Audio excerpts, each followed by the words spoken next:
Let's get it. 580 Sports Talk is live and direct on a Wednesday. Happy Hump Day, one and all. We're with you for the next 3 hours here on the Sports Voice of Kansas. 580 WIBW, FM 104.9, online at 580WIBW.com, and on our streaming video channels, 580 Sports Talk on YouTube, WIBW News on Facebook. However, wherever, whenever you're tuning in to the program today, thank you so much for being a part of 580 Sports Talk. My name is Dan Lucero. Spencer Dupuy will be along in a bit. Brendan Dworzinski is out today. We are with you until 6 o'clock this evening, at which point we'll pass the baton to the Royals Baseball Network for pregame coverage of Game 2 of the Royals series in Chicago against the White Sox. Seth Lugo on the hill for Kansas City. Left-hander Noah Schultz goes for the Pale Hose. First pitch at 6:40. Pregame at 6 o'clock right here on 580 WIBW and FM 104.9. Royals lost last night. It stunk. 6-5 the final score. Derek Hill, the hero for the White Sox, with his 8th-inning solo home run off of Matt Strahm, and that proved to be the difference as the Royals dropped Game 1 of a 3-game series and of a 6-game homestand.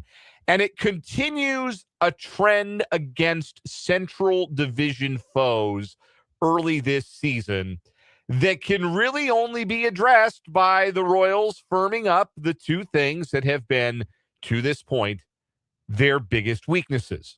And we'll talk a little bit about that, go into last night's game.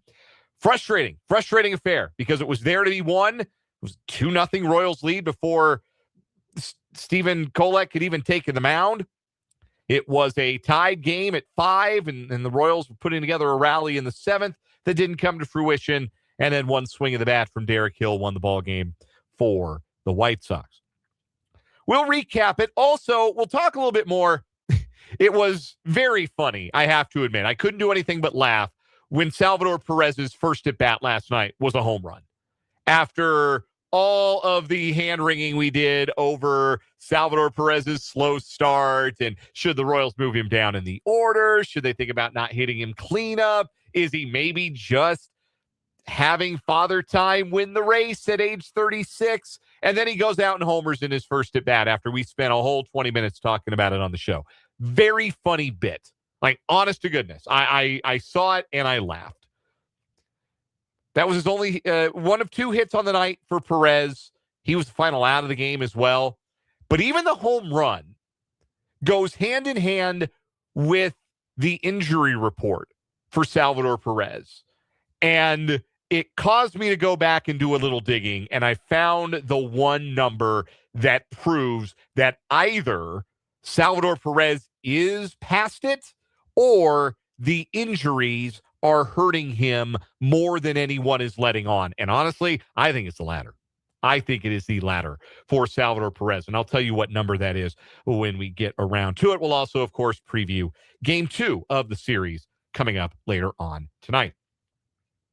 We're going to talk some Chiefs today. Friend of the program, Jesse Newell from The Athletic, posted his list of winners and losers from the offseason so far for the Chiefs. Winners being players who have had a renewed faith or a continued faith placed in them based upon the roster building decisions that have been made so far this offseason. And 2 players that Jesse Newell listed as losers that maybe aren't on the 53-man roster when training camp breaks and when the Chiefs are opening on Monday night at home against the Broncos on September 14th. I thought it was an interesting argument to make. I have argued to keep both of these players, but Jesse Newell frames it in such a way that I think it is fair to wonder if the Chiefs see these 2 players perhaps on the outs. And are the Chiefs wise to place faith, even at depth positions, in players that haven't really done much in meaningful NFL games? We'll discuss that. Also, we'll have a fun little game in the 4 o'clock hour. The schedule release in the NFL is tomorrow. We continue to have marquee games get leaked by the NFL leaked isn't really the word. When it's the NFL, when it's the official partners of the NFL, when it's reporters who cover the NFL who are reporting game times, game dates, that's not really a leak. That's just an announcement, right? That's just what it is. So we've had more announcements even today. We'll get to those in headlines. We know all the international games. We know there will be a game the night before Thanksgiving. We were all dying for that, weren't we? But we don't know all of the games, and we won't until tomorrow night. But we do know who plays who. We know who the Chiefs are going to play, and we know that the Chiefs are going to be in primetime / exclusive windows quite often. So we're going to play a little guessing game in the 4 o'clock hour. Which Chiefs games do we think are going to end up in primetime? Because it's not always the most obvious ones, but sometimes it is the really obvious ones.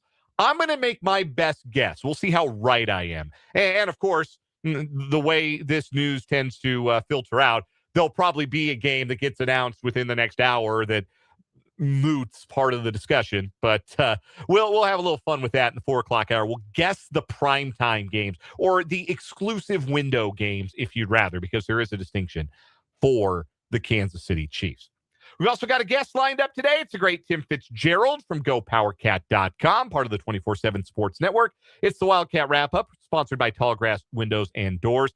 We'll talk to Fitz about the latest happenings in Wildcat land and also his thoughts on the greater college sports landscape with all of the some of the news, some of the happenings lately, how they might affect Kansas State. Fitz has such interesting perspective on some of those big picture college sports topics, and I'm really interested to talk to Fitz about some of those when we get him on bottom of the 4 o'clock hour here on the show today.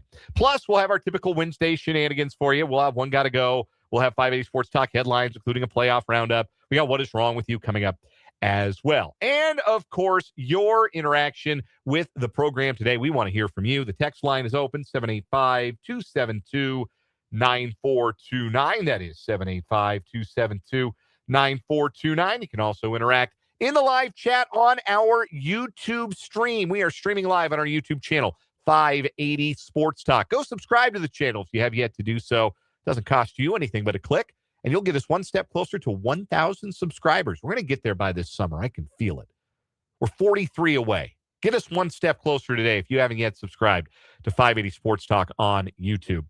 And while you're over there, jump in the live chat. Say hello. Interact with your fellow listeners and your hosts as the show goes along in the live chat on our YouTube stream. I see Christopher, Mark H., Andrew, and Paul in the chat already today. Great to see you guys early on. Look forward to hearing from more of you good folks in the live chat. Again, the name of the YouTube stream, 580 Sports Talk. But let's begin with last night. White Sox 6, Royals 5. Royals jumped out early. Bobby Witt Jr. and Salvador Perez with home runs. Stephen Kolek walked the tightrope until the 5th, and it all kind of got pear-shaped on him with 2 outs. He gave up a go-ahead 3-run home run to Chase Mydroth. White Sox took a 5-2 lead. Royals rallied back in the 6th. Nick Lofton with the big swing off the bench. Probably not talking enough about, and I think we would be if the Royals were winning and there were more like broad positives to be talking about. We'd be talking a lot more about super bench bat Nick Lofton. He's 5 for 8 in the pinch. He's got 12 RBI in 13 games as a Royal. Not a guy who's going to hit the ball over the fence, but making an impact off the bench in some big spots. Got to give Nick Lofton a lot of credit. This was probably, if we're being honest, kind of a make or break year for his big league future, and he's making it happen. He's making a name for himself this year. He had a big swing in that inning. Game was tied at 5 going into the 8th.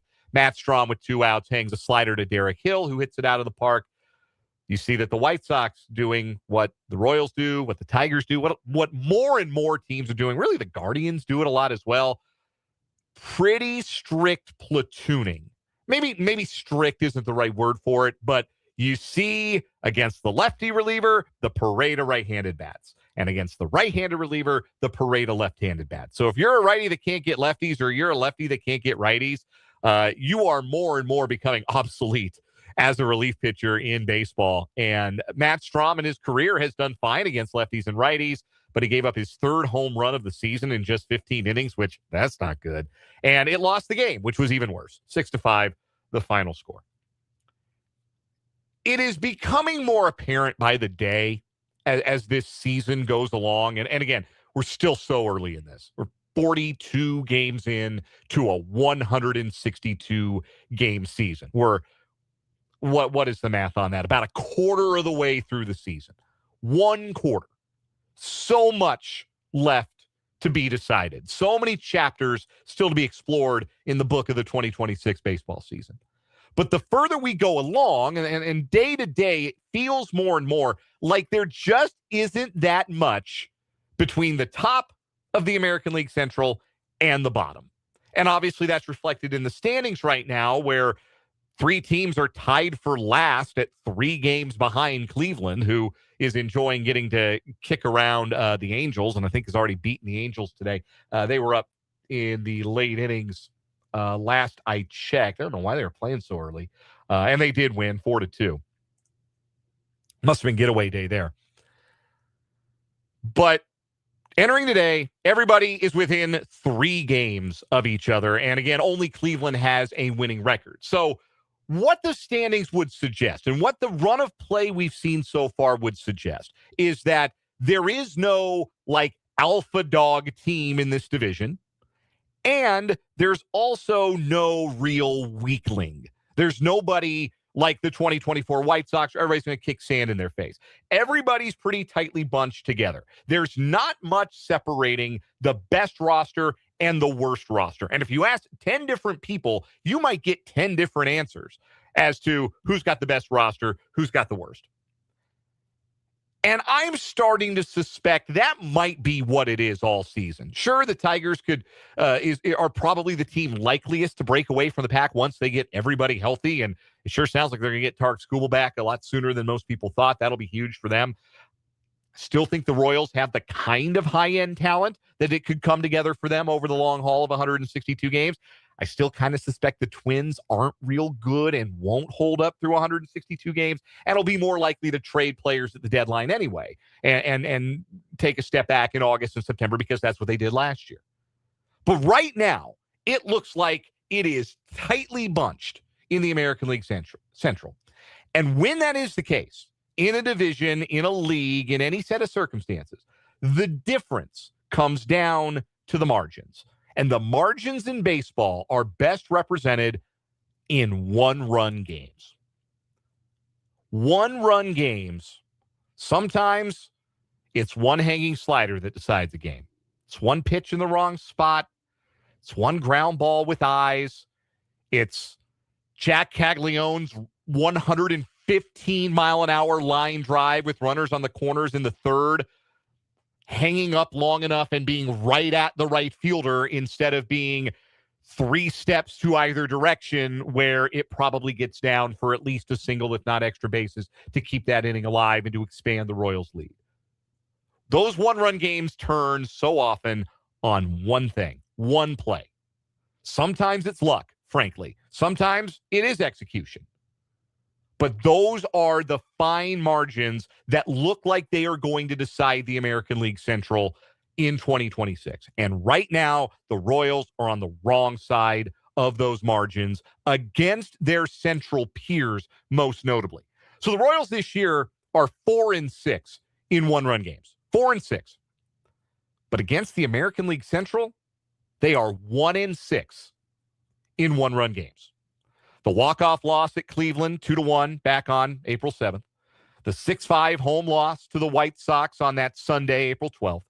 The 3 straight one-run losses at Detroit, 2-1, 2-1, and the 10-9 walk-off loss on that rainy afternoon. And last night's loss to Chicago. The only one-run win the Royals have over a Central foe, the walk-off Friday night against Detroit. Kyle Isbell's walk-off single. And with the exception of the home loss to the White Sox, all of those one-run losses were lost in either the 8th or the 9th innings. And you can't just point at one reliever either. We can point to a couple.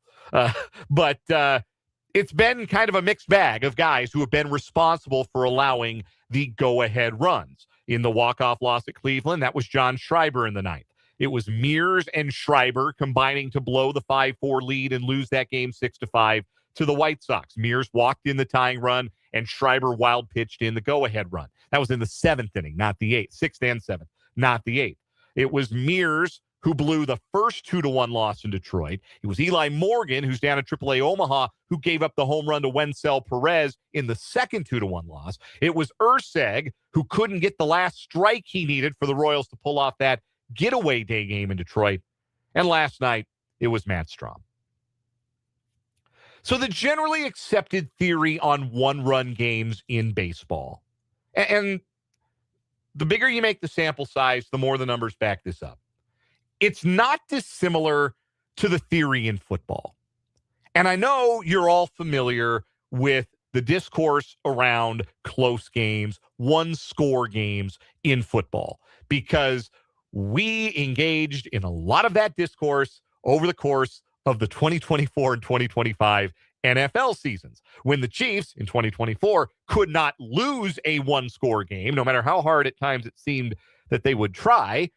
They went 15-2 and went to a third straight Super Bowl. When the Chiefs could not win one of those games, no matter how hard they tried, they finished 6-11 and out of the playoffs. The generally accepted theory is that over time, the luck factors in those close games balances out. The ground ball that doesn't have eyes in April maybe has eyes in June. The pitch that your reliever hangs one night that gets smacked into the bleachers for a go-ahead home run maybe fools the next hitter who swings over it for strike three the next time around. Some of those things balance out, and performance in such games levels out as a result. Again, this is the generally accepted theory that over time, no matter how good or how bad a team is, they would be expected to end up right around 500 in one-score games. But just like in football, which we were quick to point out when the Chiefs were winning all those one-score games in 2024, there are execution factors, little things, marginal things that can enable you to overperform or, in some cases, underperform in such games. For the Chiefs in 2024, one of those marginal factors was special teams. They made all of those game-winning field goals. Leo Chanel blocked that field goal against the Broncos. Special teams won those games. Turnovers, another one. Raiders turned that ball over in the Black Friday game. They had the bad snap. They don't have that. They're lining up for a game-winning field goal. In baseball, those factors, those marginal things just happen to be this team's two biggest weaknesses through 42 games, the bullpen and hitting with runners in scoring position. You can steal a game where you take a lead, a one-run lead in the sixth, if you've got destroyers lined up for the seventh, eighth, and ninth, and you don't give up anything. You can win a game if you're able to get the two-out hit with runners in scoring position, like the White Sox were. Chase Meidroth's go-ahead home run off of Kolek in the fifth. Though, if we want to be fair to Kolek, that ball, according to Baseball Savant, only a home run in 8 out of 30 ballparks. At Kauffman Stadium, might have been an out. At least it's a double. Maybe a 4-2, not 5-2. Two-run game and a three-run game psychologically feel a little different. But kind of a cheapy homer, if we're being honest about Meidroth's go-ahead shot in the fifth. But it is those two factors where the Royals have most notably struggled this season that have held them back in these one-score games in particular. Last night, a guy they trust to get him 3 outs against lefties or righties got by an opposite-hand hitter. A guy who's on that roster, on the White Sox roster, because in theory, he can offer that kind of power threat against the lefty. And Derek Hill did that. And the game was lost by the Royals as a result. But the game was also lost because the Royals went 2 for 9 with runners in scoring position, because they had a chance for a big inning in the third and didn't score anything, because they had a chance in the seventh. And Carter Jensen and Jack Caglione struck out in back-to-back at-bats. These are the things that are hurting the Royals, and they're hurting them most notably in these close games against divisional opponents. And It used to be that, well, yeah, it's problematic. You want to win your divisional games because that's the majority of your games. But at the end of the day, it wasn't. I don't want to diminish it, but also it means more now because Major League Baseball, in order to expand the playoffs, got rid of tiebreaker games. If the Royals and the White Sox finished with the same record, and that was good enough for the third wild card spot, only one of them could go. It's not a game 163 at a site to be determined by a coin flip. It's who won the regular season games. And so it is problematic that the Royals find themselves 3-4 against Cleveland, 2-4 against Detroit, and now 2-3 against the White Sox. That's a trend the Royals absolutely have to reverse if they're going to be a team that feels better about their playoff chances as this game goes along. It was a frustrating night. It was another woulda, coulda, shoulda, and what's becoming a long line of them in what are the most important games that this season has seen to date, 42 games in. Looking for your reaction. You can text the show, 785-272-9429. You can also interact in the live chat on our YouTube channel, 580 Sports Talk. I have a Salvador Perez stat that explains a lot, and the injuries he's dealing with explain the stat. And we'll get into that. We'll also talk a little bit of Chiefs winners and losers from their offseason. We're going to predict their primetime games a little bit later on in the show today. Got Tim Fitzgerald, bottom of the 4 o'clock hour as well. It's a jam-packed Wednesday show, and we sure are glad you're here on 580 Sports Talk.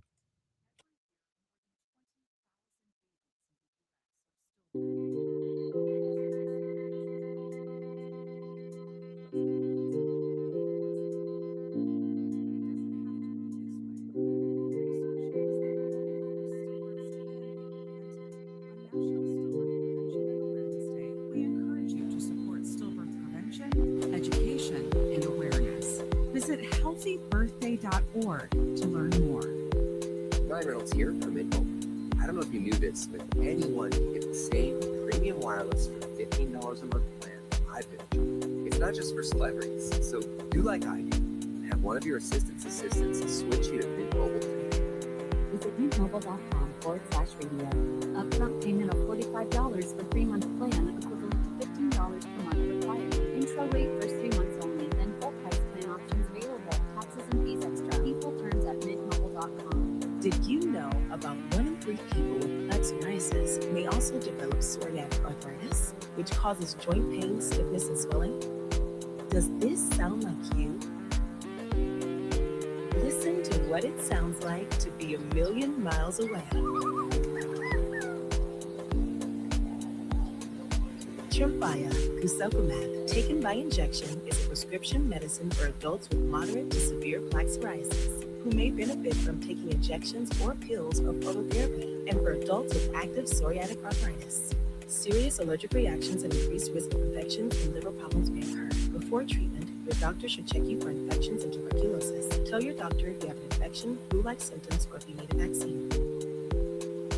Imagine being a million miles away.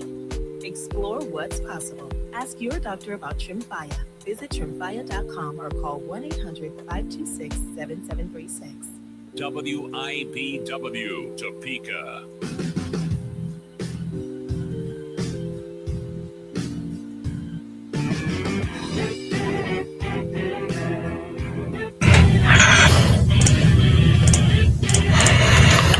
.330 on 580 Sports Talk.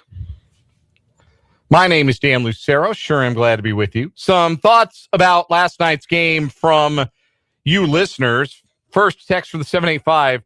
First thought on a pitching change should never be, oh God, here we go again.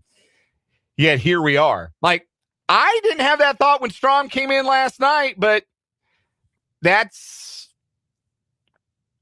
what we're probably going to be feeling, what some of you are going to be feeling about the next time he gets the ball in a high leverage situation after he gives up a go-ahead, ultimately a game-losing home run.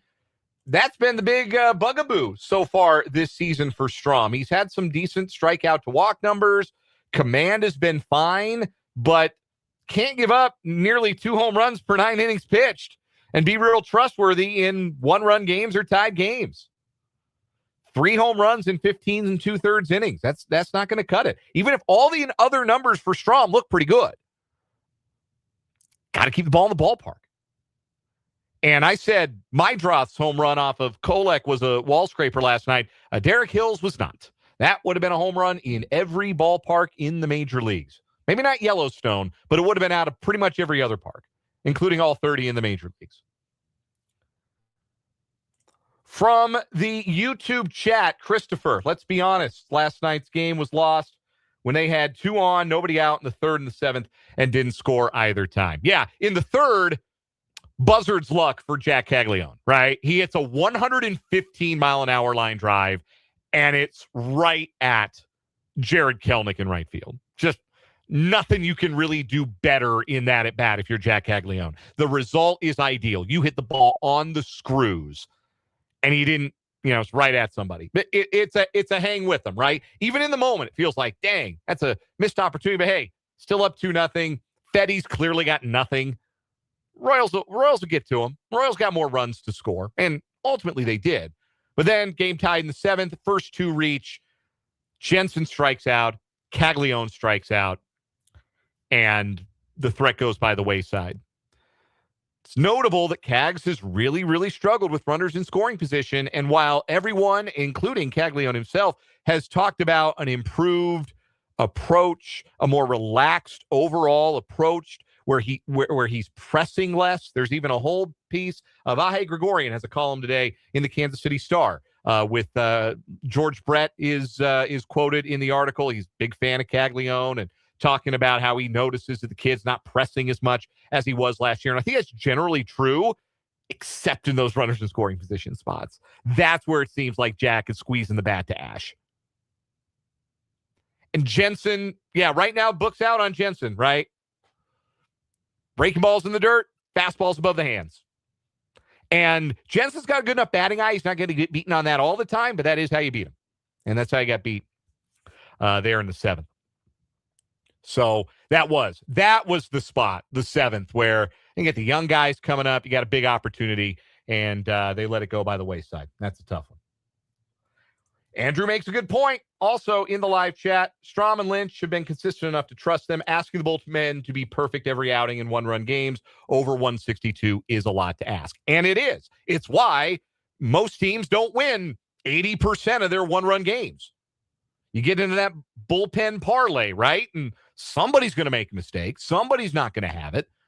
Royals didn't even get 5 full innings out of their starter last night. Kolek departed in the 5th. Luinder Avila looked good behind him. Still not real pitch efficient for the youngster, but you're starting to see some better results from the 24-year-old right-hander. He's up over a strikeout per 9, which is good to see. Starting to limit the walks a little bit. Some encouraging things happening for Avila. I really don't like him in this long relief role. If he's gonna be a reliever, fine, but I don't like him being the long reliever. I would rather have somebody else, a bit more veteran, who can sop up those innings. And I'd like to see Avila in the fire as maybe this is a good role for him at the big league level. Maybe I'm overreacting, but like long term, if the vision is for Avila to be a reliever, I'm fine with that. But I think that his stuff is going to play up in even shorter bursts where, like, I think there's a non-zero chance he's got the 8th inning for the Royals by like August. He's got that kind of stuff. And I'd like to see him trained towards that. But maybe this is how the Royals think it's best to develop him in that role. He was good last night. Lynch was good in the 7th. Only 13 pitches for a scoreless inning. Bunch of righties were coming up after that. Or lefties, rather, were coming up after that. You were going to get pinch hitters either way. Why not go Lynch for an extra inning? It's a question for Matt Cotrero to answer. I want to make this point about Salvador Perez real quick, because we talked a lot about him last night or on yesterday's show. And, of course, what's the first thing he does last night? Bop a slider on the outside corner out the opposite way for his 6th home run of the season. It was very funny. Very good bit for Salvador Perez to homer. I felt like, oh, man, he's going to have 3 hits tonight and just totally dunk on me. But he also came up as the last batter and he got a fastball from a lefty pretty much right down the middle of the plate. And he flew out in foul territory to right field. And earlier in the broadcast, you were watching on Royals TV last night, Joel Goldberg noted that not only has there been hip soreness for Salvador Perez, but there's also been a groin injury that he's been dealing with. And when you combine that with the fact that he hit his home run to the opposite field and that he got a fastball down the middle in a spot where you're trying to go win the ball game and all he could do with it was fly it out to right field. And it made me curious. So I went to go look at his Baseball Savant page, and sure enough, guys, this is it for Salvador Perez. This is why the struggles are so real for Salvador Perez. He doesn't pull the ball anymore. He's not pulling the baseball at all, and he's definitely not doing it through the air. Think about Salvador Perez's home runs. Close your eyes and picture a Salvador Perez home run. What does that look like? A towering fly ball to left, right?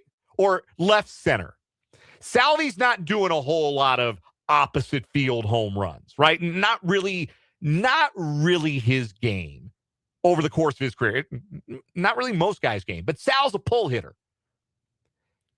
This year, he is pulling the ball less than he has since StatCast became a thing in 2015. He is only pulling the ball 35% of the time, and he's only pulling the ball in the air 15.6% of the time.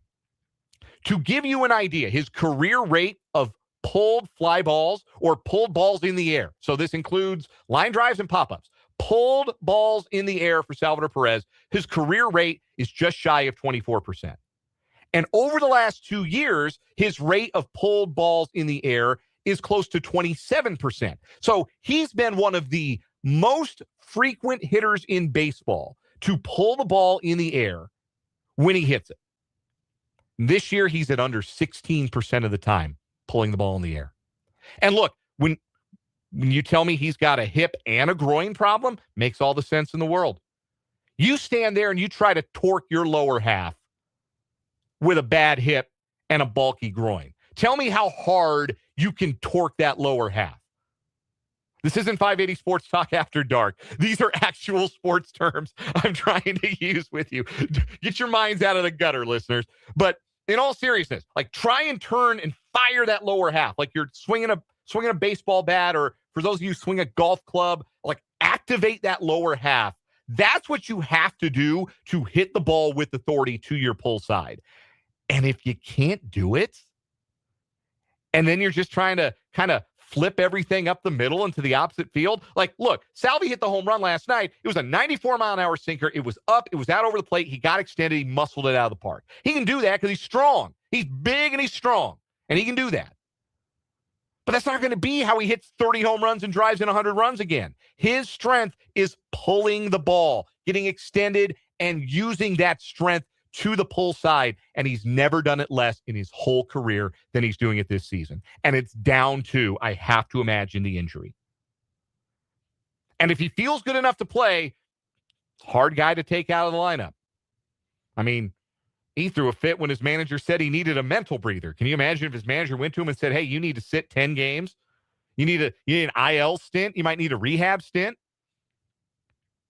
But I think that we've landed on, this is why it's not happening for Salvador Perez. And I don't know how it's going to get better for him physically, if DHing helps, because he's DHing again tonight.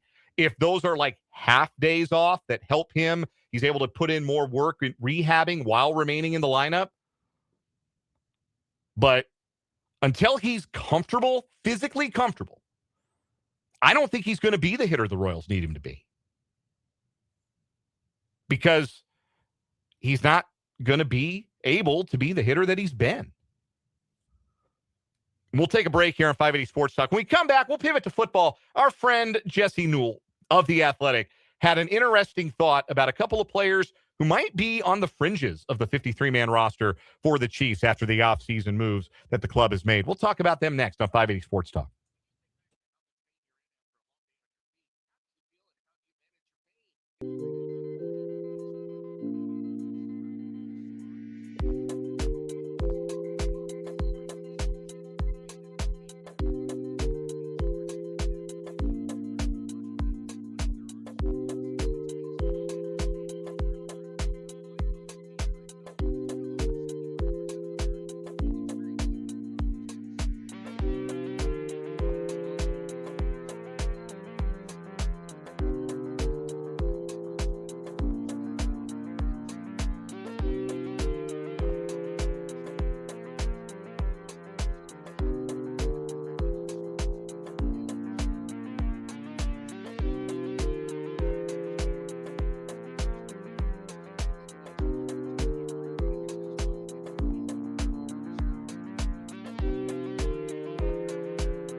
Couple more Royals thoughts from the text line real quick before we pivot to a Chiefs topic. One from the 785. Cags seems to lead the league in crushing the ball right at guys, which is one of those luck things that will even out. Yeah, in addition to the 115-mile-an-hour rope he hit right at the right fielder to end the third inning, he also had a ball in the sixth, which was hit at 108 miles an hour that the center fielder, Peters, I think his name, made a leaping catch on. Like, clearly, the ball was hit so hard that it was spinning funny, and the center fielder didn't get a great read on it, kind of in his tracks, had to kind of half jump to catch it because I think the ball was still rising. Like, if there hadn't been a center fielder there, it might have, like, hit the top of the fence. It didn't appear to be coming down anytime soon. It's good process for Cags. The problem he ran into last year, and what I think he's more mature this year that I'm less worried about this happening again.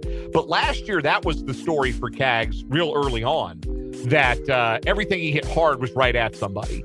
And so it got in, I think, his head that, well, I got to hit the ball over the fence. I got to try to manufacture home runs. And that's not how it works. Even for the most gifted power hitters, that's just not how it works. Again, if you haven't seen Vahe Gregorian's column in the Kansas City Star today, George Brett has that perspective. A lot of quotes from George and from Cags. There's sort of a mutual admiration society there, which is very cool. And yeah, that's one of the quotes. I forget if it was George or Jack who said it in the article, who said, yeah, if you're trying to hit home runs, it's the worst thing you can do. So just hit the ball hard. And as long as Cag stays in that swing thought and that swing path, like, the home runs are going to come and the hits are going to come. The other one from the 785 says, I think the Royals still need Avila as a break in case of emergency starter because all the starting pitching depth has evaporated. It certainly has. I think that's probably a good point why they are keeping Avila semi-stretched out for now, because, yeah, he's next in line. If, knock on wood, something happens to, you don't want anything to happen to any of the other starters, but if something were to happen, yeah, Avila's the next guy up right now. Ryan Bergert's out for the year. Bailey Falter's still kind of get himself stretched out. Cole Reagans is still, and they got good news on him yesterday, it sounded like. Hopefully he'll be back soon. But, yeah, that starting pitching depth's been exhausted a little bit, and that could be another reason. That's a good point why the Royals could be continuing to keep Avila stretched out to the extent that they are as a reliever. Let's pivot real quick to the Royals. Jesse Newell, friend of the program of The Athletic, posted an article today, the winners and losers from the Chiefs offseason. And I have to admit, I saw the headline and I cringed, because winners and losers is one of my least favorite conceits in all of sports media. If you're familiar with the website The Ringer, I swear to God, a third of their articles are the winners and losers from the first round of the NBA playoffs, or the NBA draft lottery, or the Oscars, or the first round of the NCAA tournament. The winners and losers. And it's like this is sports. We know who won and lost, right? The winner of the NBA draft lottery, the Washington Wizards. The losers, everyone else. Thank you. Good night. Like, it's one of my least favorite conceits in sports media. The Ringer in particular just does it to death. But that's not really what Jesse Newell was doing here, as I was relieved to discover as I still clicked on the article, because Jesse Newell could write like a review of the phone book and I'm still going to read it because he's our guy. He's friend of the program. But Jesse's concept in naming winners and losers for the Chiefs offseason was players who have been shown good faith or shown a vote of confidence or been given support based upon moves the Chiefs have made this offseason. And those winners were Rashee Rice, Chris Jones, Jared Wiley, and Cooper McDonald. I'll double back to those last two here in a second. But the losers were Christian Fulton and Brashard Smith. Fulton goes the logic from Jesse Newell, might find himself a guy that the Chiefs maybe look to cut, maybe look to move on from, because there's no starting role for the veteran coming back in the second year, final year of his contract, because Mansour Delane was not drafted to ride the pine, and the Chiefs are big believers in Noel Williams, and those are your outside cornerbacks, with the slot probably being occupied by some combination of Shamari Connor, who had it last year, Jaden Kennedy, who got drafted this year, and Kader Kohu, who was signed this offseason. And all of those guys have more experience in the slot than Fulton does, and you got two nailed-on starters, it feels like, on the outside. Maybe no room at the end for a guy who's making a lot of money to be a backup. Now, I have argued that the Chiefs last year came to understand the value of having depth in that cornerback room, and if you've got an overpaid backup at corner behind a rookie and a second-year player who's a first-year starter, I don't think that's the worst thing in the world. But the Chiefs also have some other holes on their roster they might like to fill between now and the start of training camp, between now and week 1. And if they need salary cap space to do that, they could save about $5 million if they walked away from Christian Fulton, who does not appear to have a path to the starting lineup. The other loser was Brashard Smith, and I really disagree with the notion that Brashard Smith should not or should be on the roster bubble.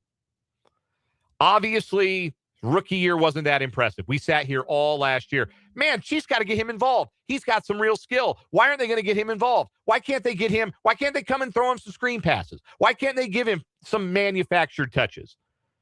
And then late in the year, they did give him some touches, and they didn't go real well. They weren't really all that impressive on the offensive side of the ball. And then you remembered, oh, right, this is a 7th-round pick.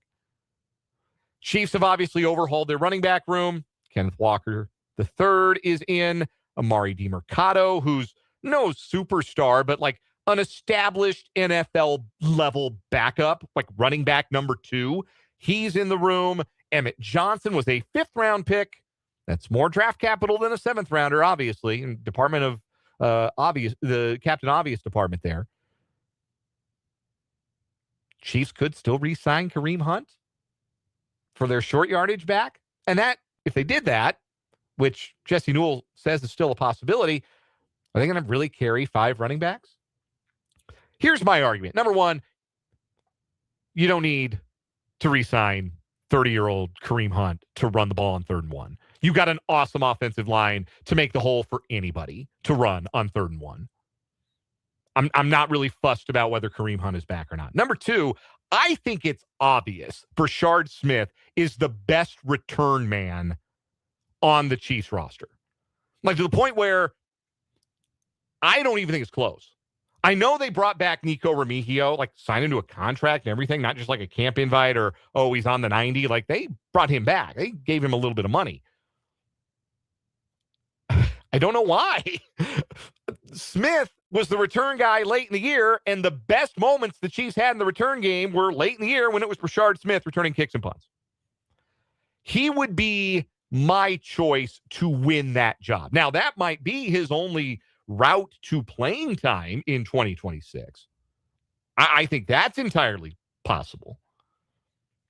But I think he should be considered the favorite for that particular role.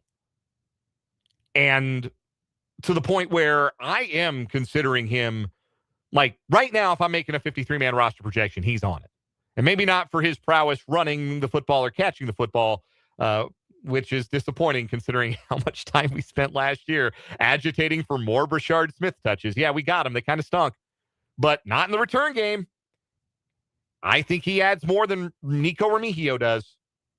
I would like to see Brashard Smith get that role. 2 of the winners that Jesse mentioned in the article, and it's at The Athletic today. If you're a subscriber, go read it. Jared Wiley and Cooper McDonald. Are we sure that it's real wise for the Chiefs to feel like, yeah, Jared Wiley, tight end 3, this will work.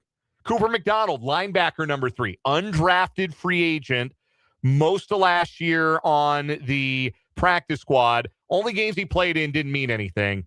But no, man, Cooper McDonald is going to be the Leo Chanel for next year. Are we sure about that? Are we really sure about that? Jared Wiley, I guess the metrics say he's a good blocker. He better be. Somebody at the tight end room needs to be. And maybe that is his path to the roster. But you got Patrick Mahomes as your quarterback. You really going to have a pass catcher on your roster that doesn't give you anything from a pass catching perspective? Because it is very clear Jared Wiley does not give you anything from that perspective. At that point, just give him a number in the 60s and make him a lineman. But it was good stuff from Jesse today. Good thought-provoking stuff, as always, from friend of the program, Jesse Newell. We'll take a quick timeout, come back, and wrap up this first hour. 580 Sports Talk next.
.355 on 580 Sports Talk.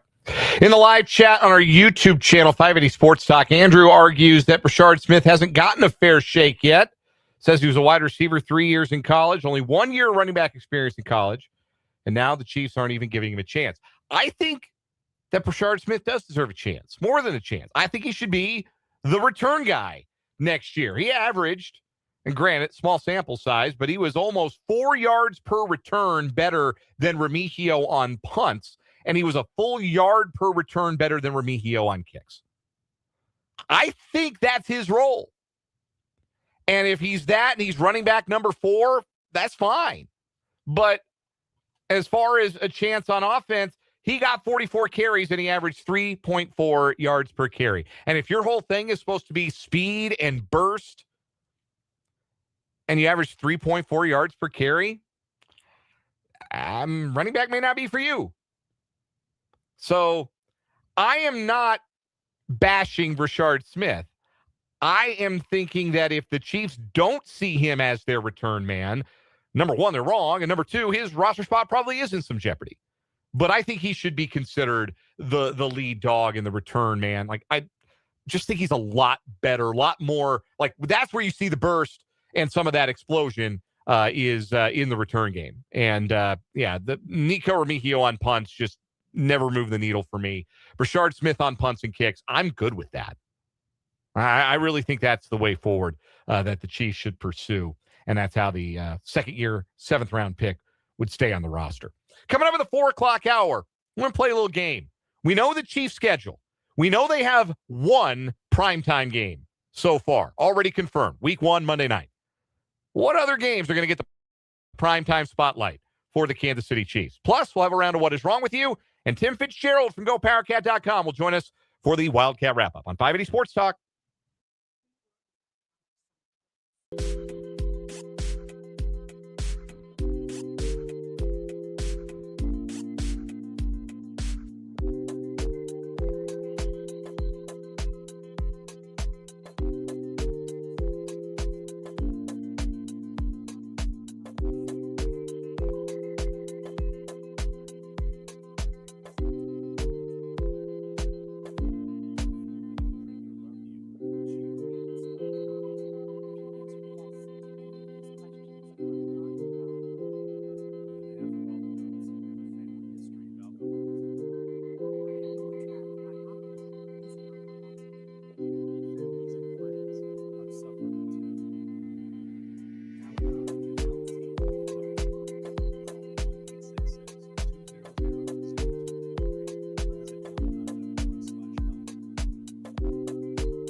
goodbye to shedding thin and dull hair, and hello to thick, healthy hair with Hair Volume. Since taking Hair Volume, the shedding has all but stopped. Now, instead of being jealous of other women's hair, I have friends who are jealous of mine. My hairdresser couldn't believe the difference in my hair.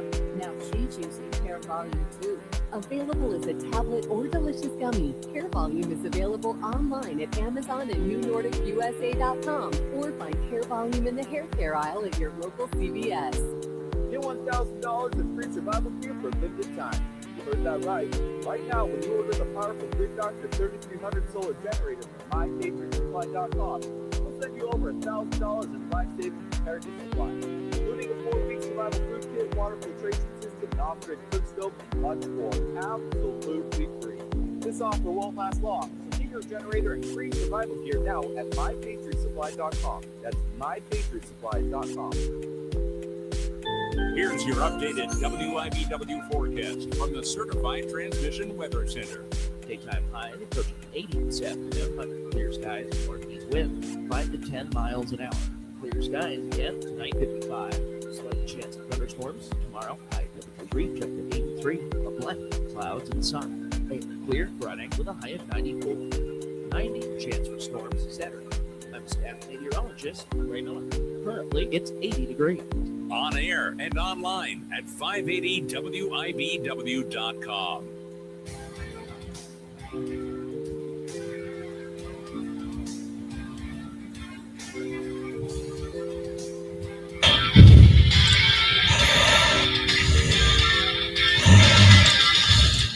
Let's get it. Hour number 2 of 580 Sports Talk on a Wednesday afternoon. So glad you're with us on the Sports Voice of Kansas, 580 WIBW, FM 104.9, online at 580WIBW.com, and in living color on our YouTube channel, 580 Sports Talk, our Facebook page, WIBW News. Dan Lucero, Spencer Dupuis on with you until 6 o'clock. We'll hand it off to the Royals Baseball Network at that point. Royals and White Sox, game 2 of the 3-game series at Rate Field. Royals dropped the opener 6-5 last night. Seth Lugo on the hill trying to get the Royals back in the right direction. And a lineup full of right-handers for the boys in blue tonight, which, of course, means no Jack Caglione in the starting lineup. Lineup full of righties to go against White Sox southpaw Noah Schultz. First pitch at 6:40. Again, pregame 6 o'clock right here on 580 WIBW. Coming up here in this 4 o'clock hour, we have got a round of What Is Wrong With You coming up. We have got Tim Fitzgerald coming up from GoPowerCat.com, part of the 24/7 Sports Network. It's the Tallgrass Windows Indoors Wildcat Wrap-Up. Looking forward to talking to Fitz as we do every Wednesday at that time.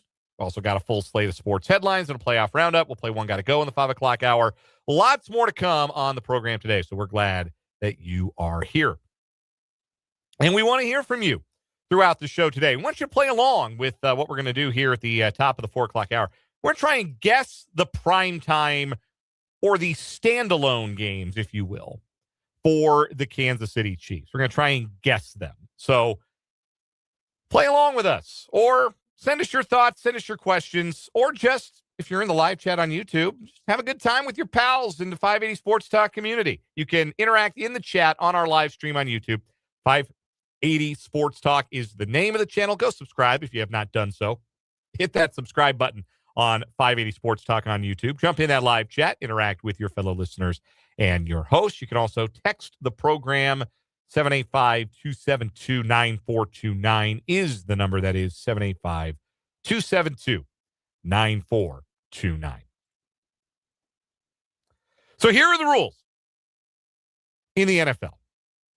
You are allowed 6 primetime games. And primetime, by definition, is Sunday, Monday, Thursday. You are allowed to be flexed into a 7th. If you've already played a 6th and Week 18 arrives and the NFL wants to put you back in primetime for Week 18, they can.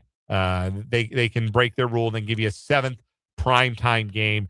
You can have 8 standalone games, which includes your special holiday or occasion games, I guess, if you want to define them that way. So you get up to 8 of those, but the prime time limit tends to be 6.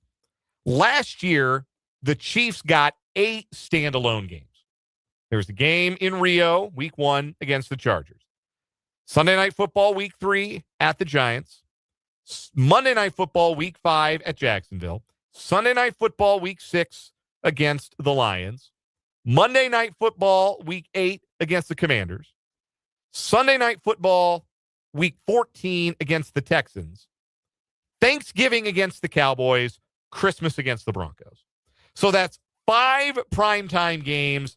I don't know if Thanksgiving or Christmas counts as a Thursday game or not. I think the holiday games don't count as specifically being Thursday. Those are just then standalone games. So the Chiefs got the full limit of standalone games in 2025. And they went 6-11. And most teams, if you're coming off of a 6-11 season, are probably not going to get 8 standalone games or 6 primetime games. But most teams are not the Kansas City Chiefs. Most teams do not have Patrick Mahomes as their starting quarterback. I don't think there's going to be a decrease in demand for the Chiefs in primetime. So I fully expect they will get the full component of primetime / standalone games. So I do think it's notable. We do know that the Chiefs did not get at least one of their wishes. We know the Chiefs basically had 2 things they wanted to do this year. They wanted to play in Spain, and they want to play on Christmas.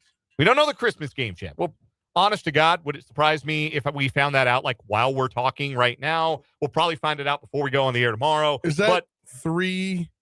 Would that be 3 years in a row? Yes, it would be 3 years in a row. But the Chiefs want that. They want to be the team that plays on Christmas. Like the Cowboys and the Lions are the teams that play on Thanksgiving. The Chiefs have expressed publicly multiple times, we want to be the Christmas team. We want to play on Christmas every year. I wouldn't be the greatest thing that ever happened to my marriage, but that is what the Chiefs want. So Christmas, for the record, on a Friday this year. I don't know. I would assume there would be a Thursday night Christmas Eve game on Amazon Prime. I think that's looking at being week 16, I suppose, of the season. So I would assume there will be a Thursday night game. But that was one Chiefs request. We want to play on Christmas again. And the other request was we want to play in Spain. Well, the Chiefs aren't playing in Spain. We'll run through the international games. Those were all announced earlier this morning. But the Spain game is going to be the Falcons and the Bengals. So the Chiefs are not going overseas, which, can I just say how glad I am for the Chiefs that they don't have to go overseas, and how glad I am for us that we ain't got to wake up at 8:30 in the morning to watch an NFL game, that I can sleep through Falcons-Bengals, because I want to be very clear. I am going to sleep through Falcons-Bengals. My team's already got a game overseas. Again, 2 years in a row. Yeah, well. Not happy about it because it's week 4. Yeah. In London, Commanders-Colts. Anyhow, so we know there will be no overseas game for the Chiefs. We don't know yet about Christmas. I assume they're going to be playing on Christmas. Like Netflix paying pretty big money for that. I would assume that the league would accede to the Chiefs' request and give them that Friday game. I think that's going to happen. Yeah, I'm thinking Chargers, maybe Patriots. So here are the opponents. Here are the opponents the Chiefs have this year, for the record. And again, we can scratch off one of the games this year because we know already one of their games, and we know that it's in primetime. It's the Monday night opener against the Broncos at home. So the other home games are the Chargers and the Raiders, obviously. Then the Patriots and the Jets, because they play the AFC East this year. The Cardinals and the 49ers, because they play the NFC West this year. And then their standing-based scheduled game at home is Indianapolis. The road games are the divisional foes, Broncos, Raiders, Chargers. The Bills and the Dolphins out of the AFC East. The Rams and the Seahawks out of the AFC West. And then the Falcons and the Bengals are also road games. So you look at this schedule, and I know your eyes immediately probably go to the Bills. But the networks get to protect certain games. CBS is protecting. CBS loves getting Bills Chiefs. I don't think that will end up in primetime. I think CBS is going to say, yeah, that's the one that we that's the one that we'll protect. Yeah. That is a game that we will protect. I don't know traditionally, and like obviously things are different now because you see like full on NFC games on CBS and AFC games on Fox, and I don't like it. I think it's an affront to God, frankly.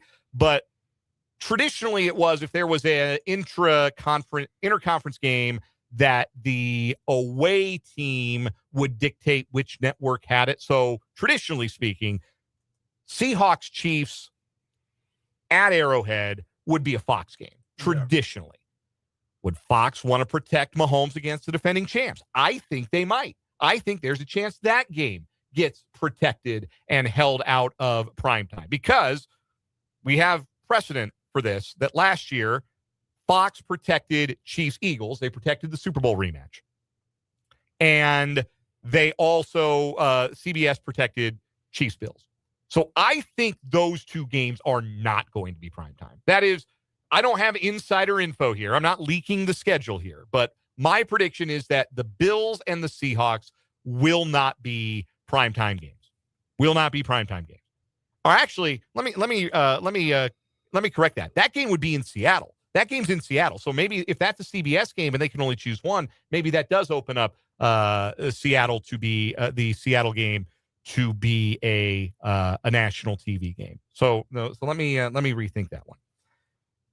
I mean, I can see that being America's Game of the Week on Fox. Yeah, but it might not be a Fox game. That's what I'm saying. Okay. Is that if it's going to be in Seattle, that might be a CBS game. Again, traditionally, that's how they've divvied up the stakes on those intra-conference games. Anyway, so those are the games that the Chiefs are going to play. They're going to get a Thursday night game. We know that. They're going to play on Amazon Prime. They're going to get a Thursday night game. That feels like a division game to me. It hasn't always been a division game for me. Last year, the Chiefs didn't have a traditional Thursday night game because they played on Christmas and on Thanksgiving. So they played Thursday night on Amazon Prime on Christmas. But I think they will get a more traditional Thursday night game during the regular season this year. I'm going to predict that's one of the Raider games. Because that makes too much sense. It's already one Denver game in primetime that we know. And I think that it feels like we get Chiefs Chargers on Thursday night all the time. Give me Chiefs Raiders. I think that will be later in the season so that the network can bet on Mendoza having taken the reins from Cousins by maybe week 8, week 9. Yeah. And so we get Mendoza versus Mahomes on Amazon Prime. What if we got Mendoza versus Mahomes on Thanksgiving Thursday night NBC broadcast? I don't think they're going to be Thursday. I don't think they're going to be Thanksgiving back-to-back years. Okay. I don't think they're going to be Thanksgiving back-to-back years, especially if they get Christmas again. I think they are going to get Christmas again. I think the opponents that make the most sense for Christmas are either, if they want to go divisional again, the Chargers, or, since I think this is going to be a home game, what about the 49ers? Yeah, that draws. That's a draw. 49ers Chiefs on Christmas at Arrowhead. I've got a feeling that we could see that. I do think the Patriots at Arrowhead will be a primetime game. I think that one is a little bit too irresistible. The defending AFC champs, young quarterback Drake May. These matchups are so predicated upon the quarterback matchup, right? And you want to get Mahomes still got the heavyweight belt, but some real contenders have come for the throne, and he's coming off of his injury. And I think nationally people are going to want to see May versus Mahomes in primetime. So I think Patriots at home is going to be a primetime game. I think the game at Cincinnati will be primetime. That feels like a Monday nighter to me. That feels like a Monday night game. I don't know why.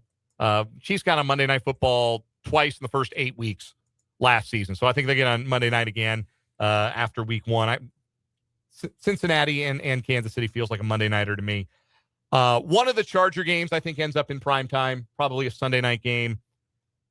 And I think now that I'm doubling back on the Seattle matchup, if that's available, like if CBS can only protect one Chiefs game, it will be Chiefs-Bills.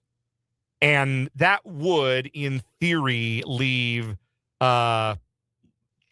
Chiefs Seahawks as a potentially a Fox game, maybe a CBS game.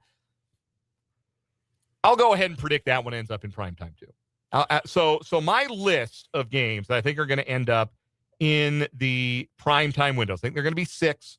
I think it's going to be at the Chargers, home to the Raiders, at Seattle, at Cincinnati, home to New England, and the previously announced home to Denver. Those are my predictions, plus Christmas.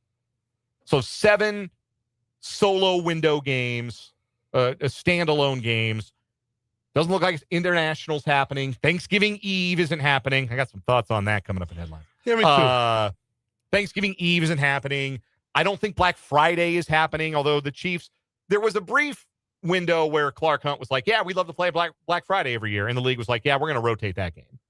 But the Chiefs, I think the Chiefs believe that they have more traction behind, we want to play on Christmas every year.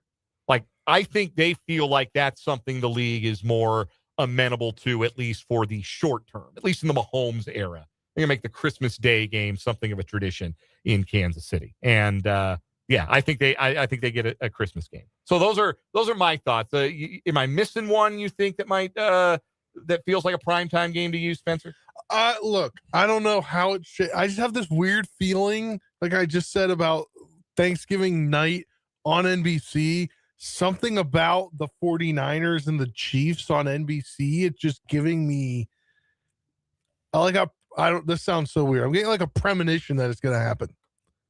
I just feel like those are 2 big time teams, and it's a rematch of a Super Bowl that NBC could want it as the night game on Thanksgiving with 2 rich football franchises. Yeah, I don't think they have teams that aren't Dallas and Detroit play back-to-back years on Thanksgiving. I think that they have generally tried to stay away from that. I can double check real quick, but go ahead and continue your thought. I just think like those are that just seems like a game we're getting Mike Tirico and Chris Collinsworth on. Patriots, that seems like another primetime game.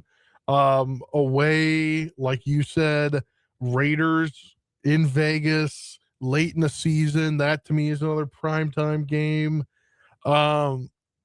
Bengals, maybe a primetime game. If not, that is Jim and Tony across the country. That's a national TV game in the afternoon window. Yeah, that's a 4:25 Eastern time kick for sure. If not a standalone game. But yeah, I mean, I think pretty much right on. The Rams, maybe? I don't know. So the Packers have played on 3 straight Thanksgivings. Yeah. I didn't realize. Yeah, I was going to say. They played the Lions 2 of the last 3 years. Now, they played the Lions, they played the night game against the Dolphins, and they played the Lions again. I don't think the NFL cares about the night game. That's the network's pick. It's obviously like we want division games in mostly on the game. The last handful of primetime Thanksgiving games, Bengals Ravens, Packers Dolphins. What were they thinking when they put it Packers Dolphins on Thanksgiving night? 49ers Seahawks, that was a not pleasant 3 years ago for me. Vikings Patriots, Bills Saints. They didn't have one in 2020 reasons. Saints Falcons, Falcons Saints again. Giants and Washington, Pittsburgh and Indianapolis, Chicago Green Bay, Seattle San Francisco, Pittsburgh Baltimore, Patriots Jets, Ravens 49ers, Jets Bengals, Broncos Giants. This goes back further than I realized. That I didn't realize they've been playing a Thanksgiving night game since 2006. By the way, that was the only time the Chiefs were on the Thursday, the Thanksgiving night game. They played the Broncos. November 23rd, 2026, won that game. So, anyway. 20 years later, could they do it? I'm kidding. So, I probably won't be the Broncos again. No, but, yeah. No, I guess I could see it. I didn't realize the Packers played 3 straight Thanksgiving. Man, if you're the Packers. But Packers are a national brand, too. Like, they're the OG, one of the OG franchises you think of when you think of the NFL. Yeah. Like, I'm not surprised. Like, the Packers are always going to be like a marquee draw, but to play them on Thanksgiving 3 straight years, like, it's one thing if you're the Lions, you're like, I'm on the Lions, we play on Thanksgiving. But for the Packers to do it 3 years in a row is kind of wild. So yeah, I guess that does open up the possibility of Thanksgiving night being another option for if they want to get the full 8 standalone games. You could do Thanksgiving night or Black Friday again for Kansas City. Here's a funny text from the 785. I predict a Thursday game is an opponent that makes no sense, like Washington last year on Monday. I predict the game against Miami, so the Dolphins get some sort of shine. Al Michaels would revolt if he has to broadcast a Miami Dolphins game this year. Yes. They are going to be, I think, the worst team in the league. I think Miami's going to be. He might retire mid-season. He might retire mid-game. Yeah. Trying to watch Malik Willis throw passes to Tutu Atwell. He might just up and quit. He might just stay at his steak dinner. Like at halftime. The Washington matchup made sense because you had, again, the intrigue at the scheduling time. Yeah, yes. Like up and coming quarterback. You had, that was not meant to be Mahomes versus Mariota. That was meant to be Mahomes versus Jaden Daniels. And that was the Commanders team coming off an NFC Championship game appearance. Like, that's what the common thread with the primetime games last night, really the only one that didn't come with like a really sexy either divisional or quarterback matchup on paper was against the Giants in week 3. So typically that's I would say that the Giants one probably was the one from last year that made the least amount of sense. If you're looking for like a totally nonsense primetime matchup, maybe it's we did Falcons Chiefs on that's Sunday or Monday night 2 years ago. Again, Nick Bolton made the play, stopped Bijan or Algier. It wasn't even Bijan on 4th and 1. It was Algier. Was that Monday? I think it was Monday night. I think it was Joe Buck. The Chiefs won that game. Maybe the Colts at home doesn't make any. The Cardinals makes no sense. The Jets, absolutely not. Jets at Arrowhead is the most obvious 12 o'clock game, I think, on this schedule. That is, and the other one is, I don't think the Dolphins are playing outside of noon with who's the bottom rung guy on CBS? Is it Spiro Ditas? Is he the bottom rung guy? I think so. Yeah, Spiro Ditas is going to like get a condo in Miami for the entire season. How many Dolphins games he's going to do? Yeah, but I think so. Thursday night Thanksgiving, NBC. To me, that's like a wild card game. As it's going to. I think it's either Chiefs 49ers or Chiefs Patriots. Like, I think it's one of those two where you get teams that are, on paper, it's a good matchup. Mm-hmm. So I think NBC would jump at it for their Thanksgiving night broadcast. So some other predictions from the listeners. Andrew in the live chat says he thinks the Raiders will be a Black Friday game, Chargers on Christmas, Buffalo Sunday night, Thursday night against the Rams. Kind of glossed over that other marquee NFC West matchup. Those are arguably the two best teams in the NFL going into next year, and the Chiefs go on the road to play both of them. Probably one of those two is going to end up in prime time, I would imagine. Yeah. Like, I think it's likelier to be Seattle since they're the defending champs.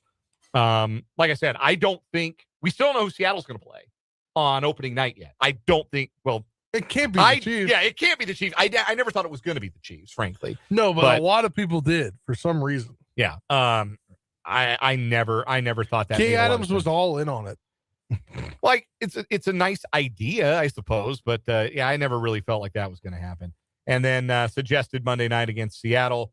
Here's another set of predictions trying to pull up from the text line here, maybe. But what we got here? At Seattle, at the Rams, New England Black Friday, and the Chargers on Christmas at home. Yeah, I do think they're going to play on Christmas. I think San Francisco is really interesting for that matchup. Get an NFC AFC matchup. That's when you want to play the 49ers too, late season when everybody's hurt. Yeah. But also random prediction. Do you think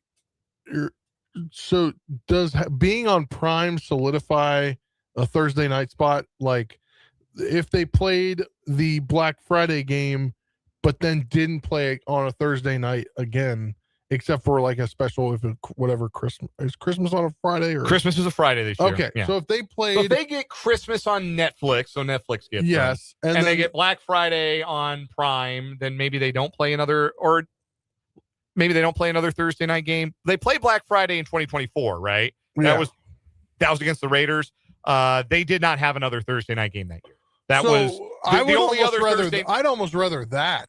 Almost rather have the Black Friday than the Thanksgiving or the other Thursday night. I don't know. I like them staying away from holidays. I understand. That I do too, but that's not how it works when you have the Chiefs. No, like when they're. It's not. Yeah, you guys are probably right. You guys are probably right that they're going to end up playing on Thanksgiving. I was pretty certain they weren't, but I think you guys are probably right. Textman 785 asks, "This is kind of a tough third place schedule, don't you think?" Well, the third place schedule, you can kind of overstate the impact of that. The teams that you play for finishing third you get 3 games based on where you finish, basically. And those 3 games for the Broncos or for the Chiefs this year are the Colts at home, the Falcons on the road, and the Bengals on the road. Yeah. And that's not like, I don't know that there's any real pushover there. Obviously, playing the NFC West right now isn't much fun, and they get the 2 best teams in that division on the road. And the AFC East has like 2 real teams, and they split those. They get the Patriots home, they get the Bills on the road. So, yeah, it is not like when you think third place schedule, the third place teams that the Chiefs got paired with, it's not exactly a line of tomato cans. And then they got to play the best division in football, and they're in the second best division in football. So, yeah. That could have just gotten a lot better if Mendoza is any good at quarterback. Right? Like, the Raiders might not necessarily be the bottom feeder for years to come. So, we'll take a break here. We got to get to What Is Wrong With You, and then Tim Fitzgerald will go powercat.com for the Wildcat wrap-up here on 580 Sports Talk.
What is wrong with you? Time on 580 Sports Talk. We've got 2 news stories competing today. Our current champion, the 2 people, we assume youths, who broke into a high school, stole lanyards, hot dogs, ice cream, and an Allen wrench set. Very juvenile crime. We got to get a follow-up on that before the week is over. 2 news stories today. I will go first. We go to Iberia, Missouri. I apologize for pronouncing the name of the town.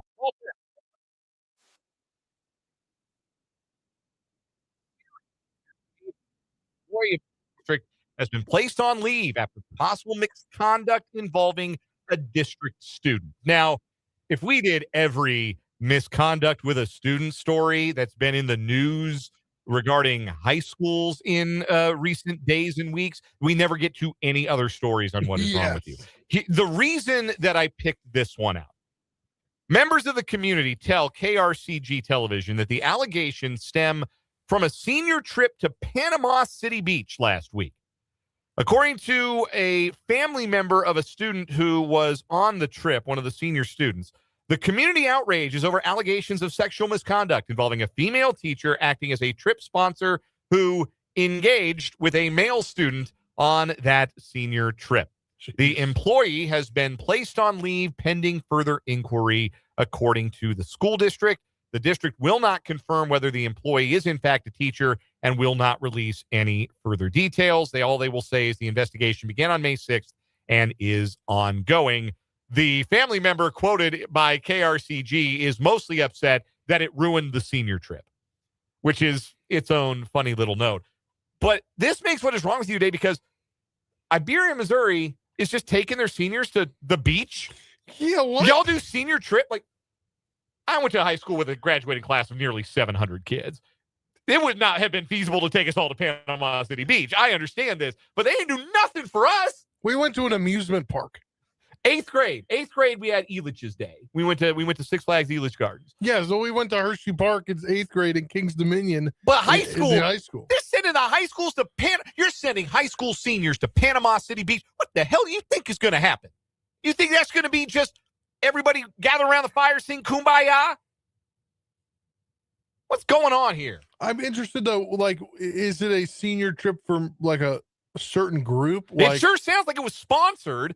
Like a certain group. It's a town of 700 people. They probably just said, if you're a senior, you get to go. That's I don't understand. Meant like an organization or something. Real quick, give me your What Is Wrong With You. Yes, we're going to Florida, outside of a Publix, actually. In a release, the sheriff's office announced that a deputy had been trying to find the man identified as Jesse James Jesse James McAuliffe. I don't know why I couldn't say that. Who had an active violation of a probation warrant. Deputies said they were eventually able to find his car parked at a Publix, and they managed to block him in. After repeated commands, he exited the vehicle. Deputies immediately noticed signs of drug use, including a tie-off falling from his arm and syringes visible inside the vehicle. During his search, they uncovered a baggie of a white substance inside, later identified to be fentanyl. The kicker in this story, though, during released body cam footage shows McAuliffe claiming it was sugar. Deputies also loaded a bottle cap that contained a melted substance that tested positive for fentanyl. In an attempt to destroy evidence, he blew the fentanyl from the cap directly into the deputy's face, exposing him into the highly dangerous substance. He was arrested, now faces additional charges, including fentanyl possession, tampering with evidence, possession of drug paraphernalia. He's held without bond. Luckily, the sheriff's deputy is okay. Yeah, good to know everybody's okay there. Yeah, it's sugar. That's why you're trying to inject it into your veins. Crazy move. Yeah. I'll go with that for the win today, but I don't think that beats the He stole $100 worth of hot dogs and ice cream. Yeah. No, it was 100 hot dogs and ice cream valued at $60 was what it was. And lanyards. 50 lanyards. You were just in there to take stuff. Bro, what is he doing with 50 lanyards? Yeah, what are you going to do with 50 lanyards? You're going to, I don't know, hand them out? Yeah, probably. Tim Fitzgerald, GoPowerCat.com, joins us next for Wildcat Wrap-Up.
We are joined on the Fleming Place Wine and Spirits hotline by Tim Fitzgerald at GoPowerCat.com, part of the 24/7 Sports Network. This is the Wildcat Wrap-Up, sponsored by Tallgrass Windows and Doors, who provide high-quality products at affordable prices. You can check out their showrooms in either Wamego or Lawrence, or visit them online at tallgrasswindows.com. Excellence without exception.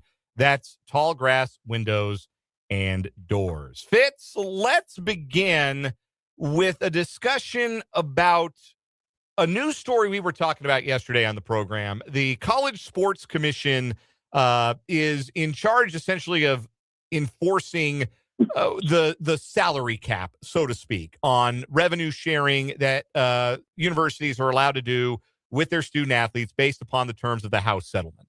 And their bylaws essentially were protected. There were a bunch of NIL deals that the University of Nebraska had signed players to with their media rights provider, Playfly, that were ruled to be against the rules, basically. It's very hard to run afoul of the NCAA's rules, but somehow these contracts managed to do it. You have some thoughts, and you've expressed some on the Daily Delivery on your YouTube channel, the GoPowerCat.com YouTube channel, about what that initial ruling, and that protection of that $20.7 million revenue sharing, quote unquote, salary cap means. Do you think this is good, a good ruling, or do you think this is a ruling that maybe portends some trouble ahead for programs that maybe don't have 40, 50 million sitting in the coffers? No, that's not at all how I interpret it. I think it protects those schools because now if University of Nebraska can't leverage things that others don't have access to, a huge radio rights contract, which they should have, they've got a huge fan base, that puts them at a great advantage over Kansas State. What the CSC is doing here is they're trying to protect what was agreed upon. And a bunch of schools, namely in the SEC and Big Ten, are like, never mind, we're not going to do that. And they're trying to circumvent the very rules they agreed to. This is why college athletics is destroying itself. They cannot follow rules.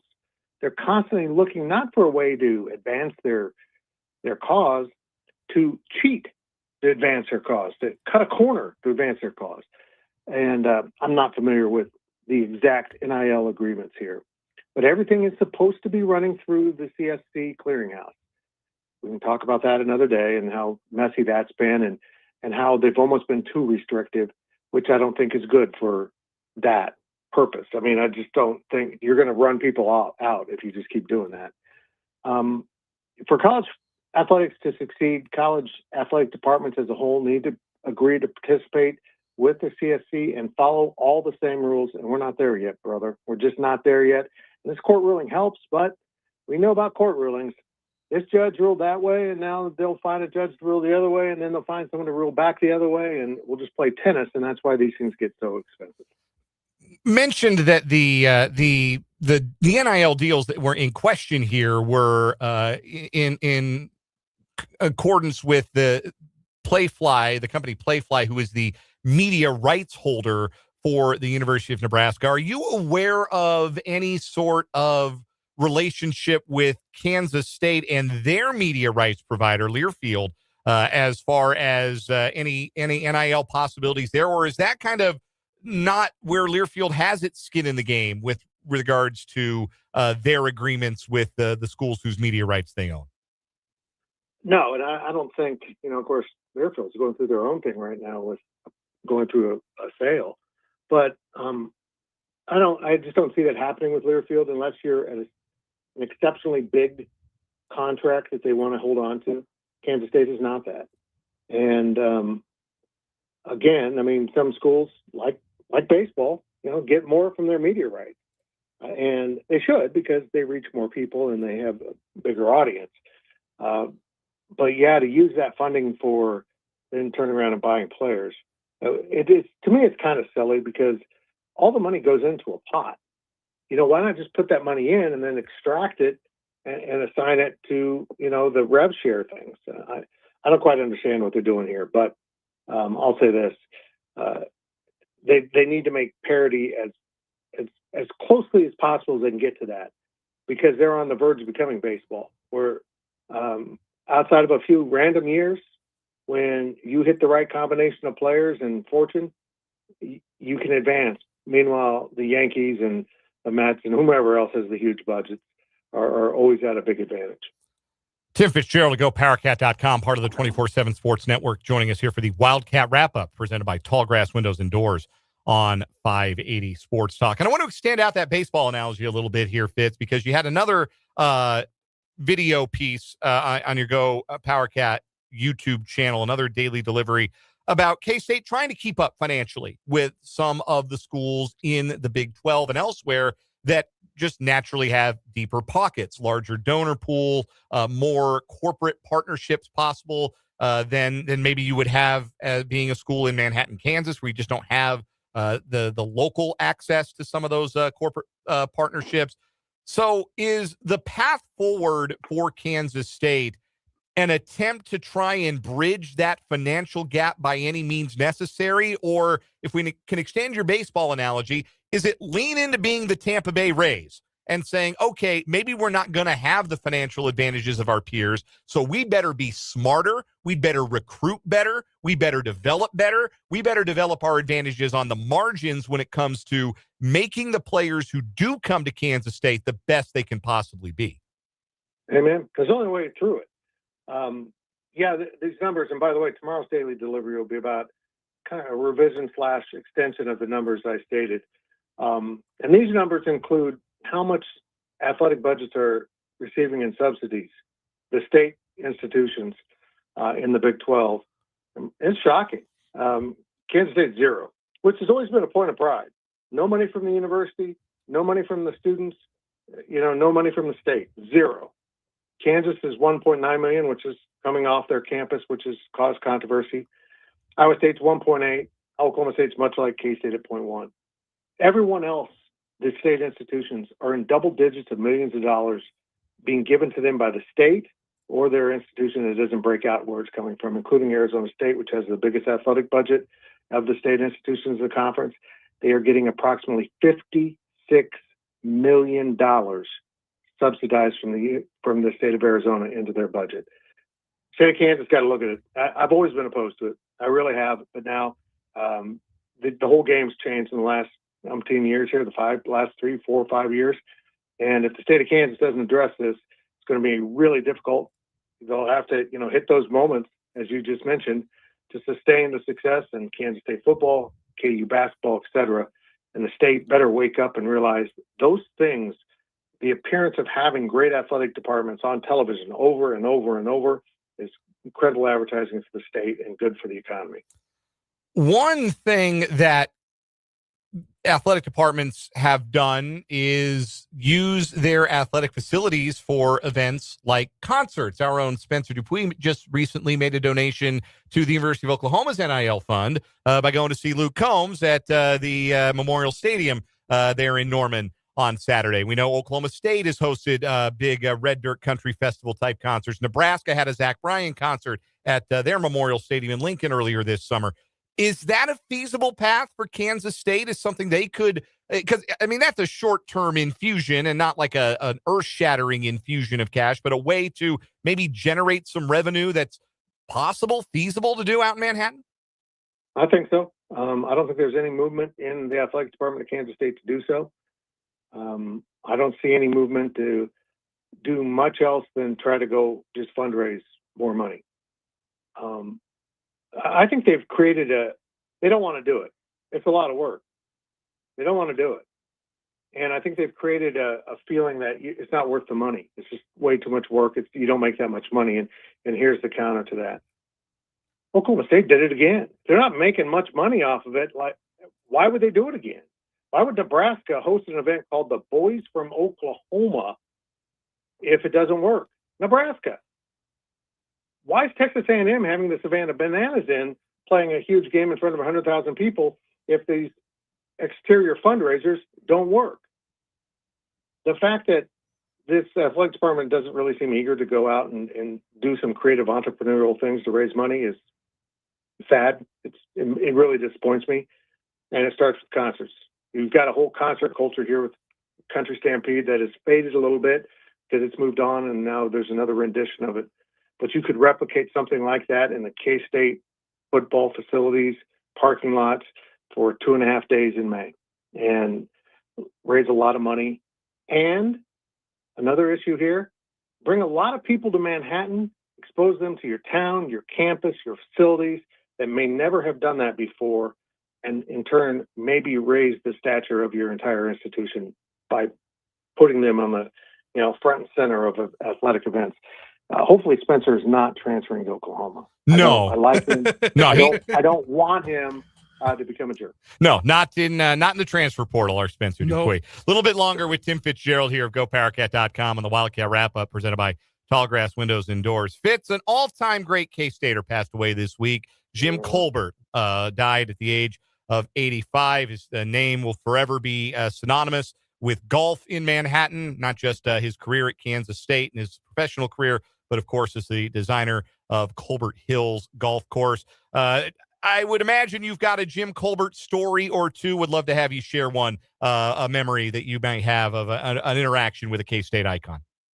Yeah, oddly, I did not interact with him a lot. I spoke at the Colbert Fogler Classic a number of times, so I did meet him. They'd have me come down to Wichita for the Saturday night events. That event kind of watered down and ended up back in Manhattan. But people love Jim, man. He when he was in the room, you knew it. And you can see how embraced he was. I saw Frank Martin send out a tweet or an X post about how after Bob Huggins' first victory, they all met at Colbert's place out by the golf course and had a little party back, whenever that was. It seems like in the 18th century that took place. So, yeah, he was beloved by many. And I think it's cool that his name will forever live on that golf course. And he's even got a restaurant named after him, which, I think a guy like Jim Colbert, kind of like me, having a restaurant with a bar named after you, pretty cool. Hey, listen, you always want to leave a place better than you found it when you got there. And undeniable his legacy in Manhattan with regards to that. When's the last time you played Colbert Hills? I don't play golf. The last time I played a round by myself, I was 17 years old with a bad slice, and I put back-to-back balls into the same tree. Neither one of them came out, which defies the laws of physics. And I walked off a course and never played around since. I didn't have the temperament for it. And I used to play scrambles. Now I don't even do that. I think I just like to be at the bar and not be like waiting for the cart person to come around. The 19th hole. I'm really good at the bar. The golf is just getting in the way. Maybe I'm the idiot because I keep slicing balls into the trees, and I'm nearing 40, and I haven't given it up yet. So maybe I'm the fool here. Tim Fitzgerald of GoPowerCat.com, part of the 24/7 Sports Network, joins us every Wednesday for the Wildcat Wrap-Up, sponsored by Tallgrass Windows and Doors, who provide high-quality products at affordable prices.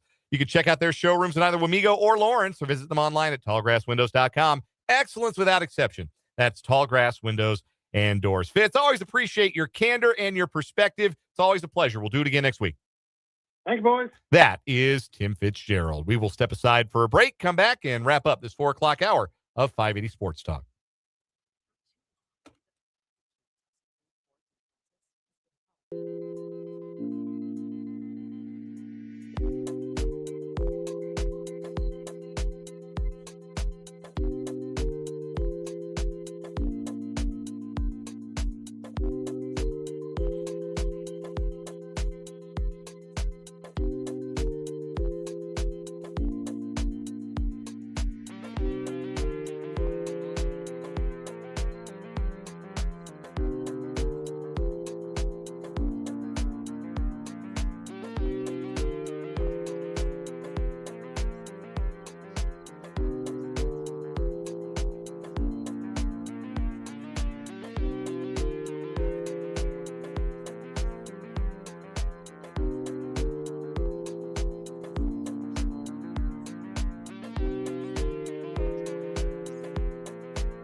Our thanks again to Tim Fitzgerald, NoPowerCat.com, for joining us for the Wildcat wrap-up. Great perspective on some big-picture college sports issues, how they affect K-State. Like to see his alma mater thinking outside the box a little more when it comes to making money. I didn't even think about the Bananas being a cash cow for colleges. It didn't even register with me. I did see, but also like where they're going, they don't necessarily have a pro team. Like they come to Kansas City, like that's 3 hours away. So my thoughts on the Savannah Bananas. We've only got like a minute left in this segment. Oh, I already know your thoughts. Not long enough for my full thoughts. I will just say this. The people that are at those games look like they're having a really nice time. And so who am I to knock somebody else's nice time? And that was a lot of somebody's having a nice time there at Kyle Field. But also, like, I think it started with, well, this is going to be a baseball game, but we're going to jazz up the rules a little bit. And now it's, well, let's do a flash mob and then a couple innings of baseball. Like, let's make some TikToks together, and then we'll sneak in a couple of innings of not real baseball. The fence in left field's 180 feet away. You're playing at a football stadium. Come on, man. It's not. It's against the spirit of the game. But no, like, seriously, if they could bring them to Manhattan, play at the Bill, do it.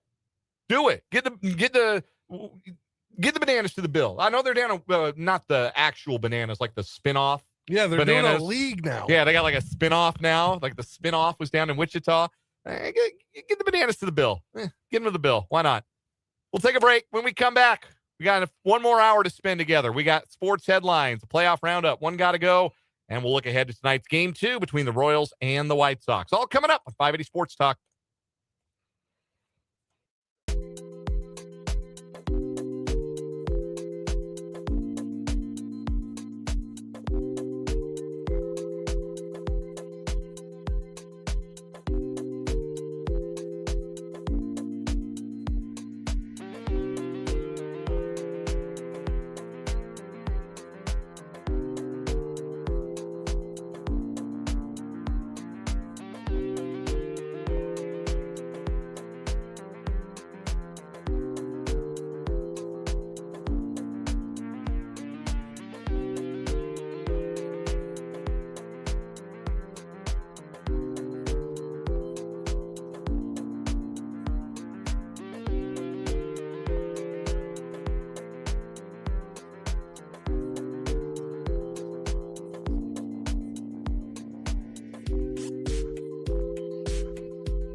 device which you need today for the service you want and switch to an American wireless company that actually stands for something. Pure talk. Here's your updated WIBW forecast from the Certified Transmission Weather Center. Take that line from 87 under clear skies and northeast winds, 5 to 10 miles an hour. Clear skies again, 9:55. Slight chance of thunderstorms tomorrow. High 83, flat clouds and sun. Clear running, high at 94. 90 chance for storms Saturday. Currently it's 79 degrees. Stay connected with the voice of Kansas, WIBW.